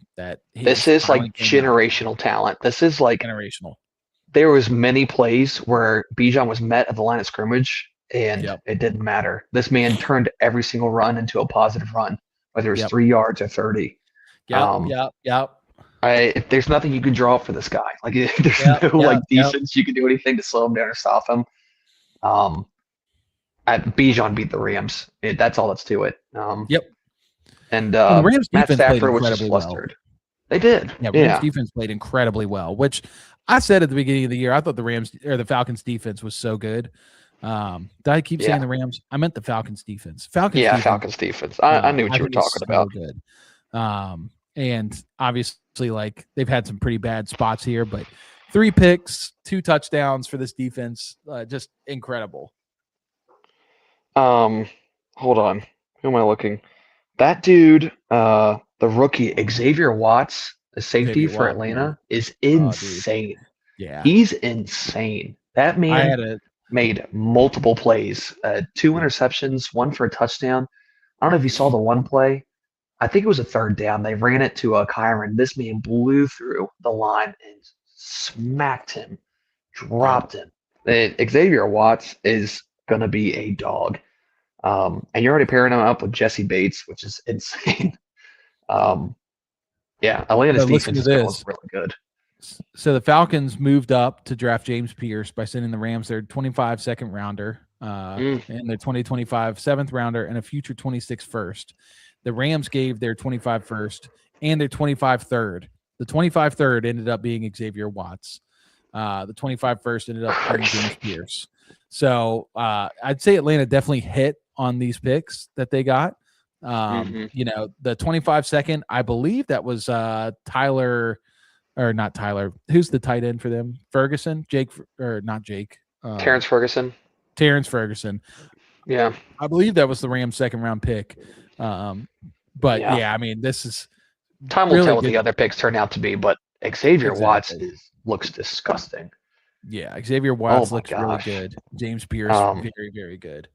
I don't think this is a big hit on the Rams as a team moving into playoffs. I still think they are just as scary as any other team. It's a little alarming that they were slowed down so much. And I mean, the biggest problem with this game is that they weren't just like ending drives, but they were ending with interceptions, or they got to the red zone and they couldn't convert on fourth. And that was kind of the case when they played Seattle a week or two ago, is they could not convert in the red zone or on fourth downs, and it killed them. And I think having Devontae Adams back is going to make a big difference. With 100%. Puka and Devontae, and the way they're getting these tight ends involved, that's going to make a big difference in playoffs. So Devontae was running routes to the sideline before this game. He looked pretty good, so I think he'll be back by playoff time. Yeah. Real quick, Troy says that Bijan won his championship along with Chase Brown, which I also had that combo. You did have that combo. Troy. Yeah. Yeah. Bijan and Chase Brown, just so good. That was the league I And then you traded me Chase Brown. We won't talk about that. Yeah, that was a crazy game. This is also the game that came down to the very last play that won me and you our championship, when Matt Stafford threw 4 incompletions in the last 20 seconds of the game. So Rams are still my favorite to go to the Super Bowl in the NFC. This does not change anything for me. It does make me a little worried in some ways, but looking at the other competition in the NFC, I've still got the Rams.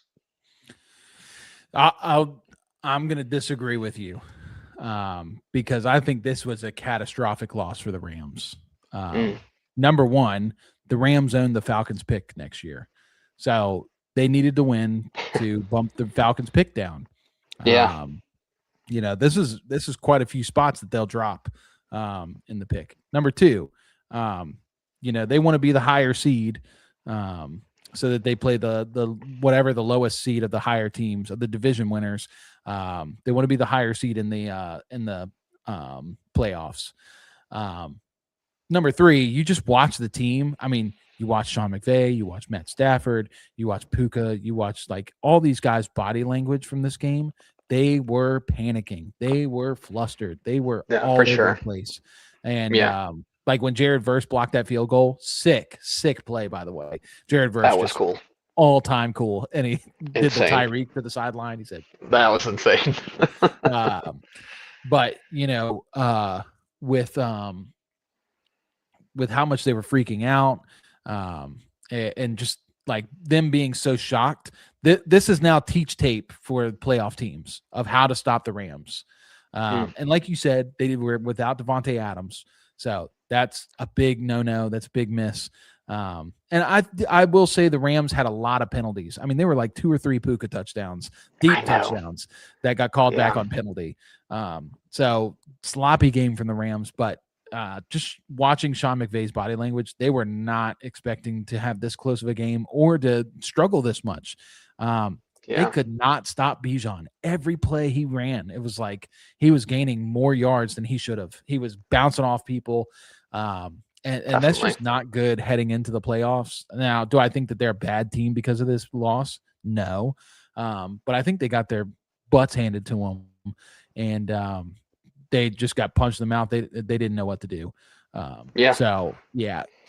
I still like the Rams, but this definitely makes me a little shaky on them. And they've lost a couple questionable games this year. Lost to the Panthers. I mean, we all remember that one. Seattle just handily took care of the Panthers. I mean, that game really wasn't even close. Bryce Young threw for 50 yards. I know it. They lost to, obviously, the Seahawks. That was a close one. Their only losses have been to really good teams. They lost to the Eagles, the 49ers. Probably the worst team they lost to was the Falcons. But, yeah, just not good for the Rams. But, yeah, so that's it. That's all we got. So thank you, everybody, for tuning in for this one. This was a good show. If you enjoyed this, let us know in the comments how you enjoyed it.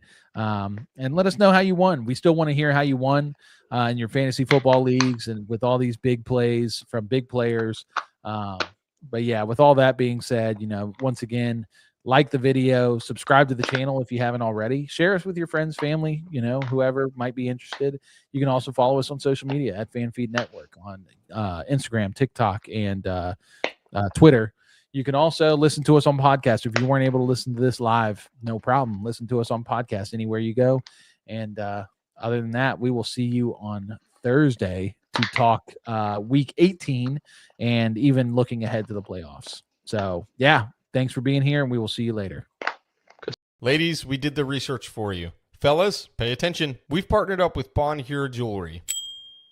Bonheur is a celebrity favorite, eco-friendly jewelry company based in New York City. They're adored by stars such as Emma Watson, Gal Gadot, Katy Perry, Kim Kardashian, Kendall Jenner, and Hailey Bieber. Their designs have been featured in top publications including Vogue, Elle, V Magazine, and on major platforms. We love them. They have great pricing for luxury jewelry. It's something that you can start planning for before the holidays get here and get it early. Click on the link in our show notes below. You can sign up for 15% off your first order. When you support our partners, you support FanFeed Network. Check them out.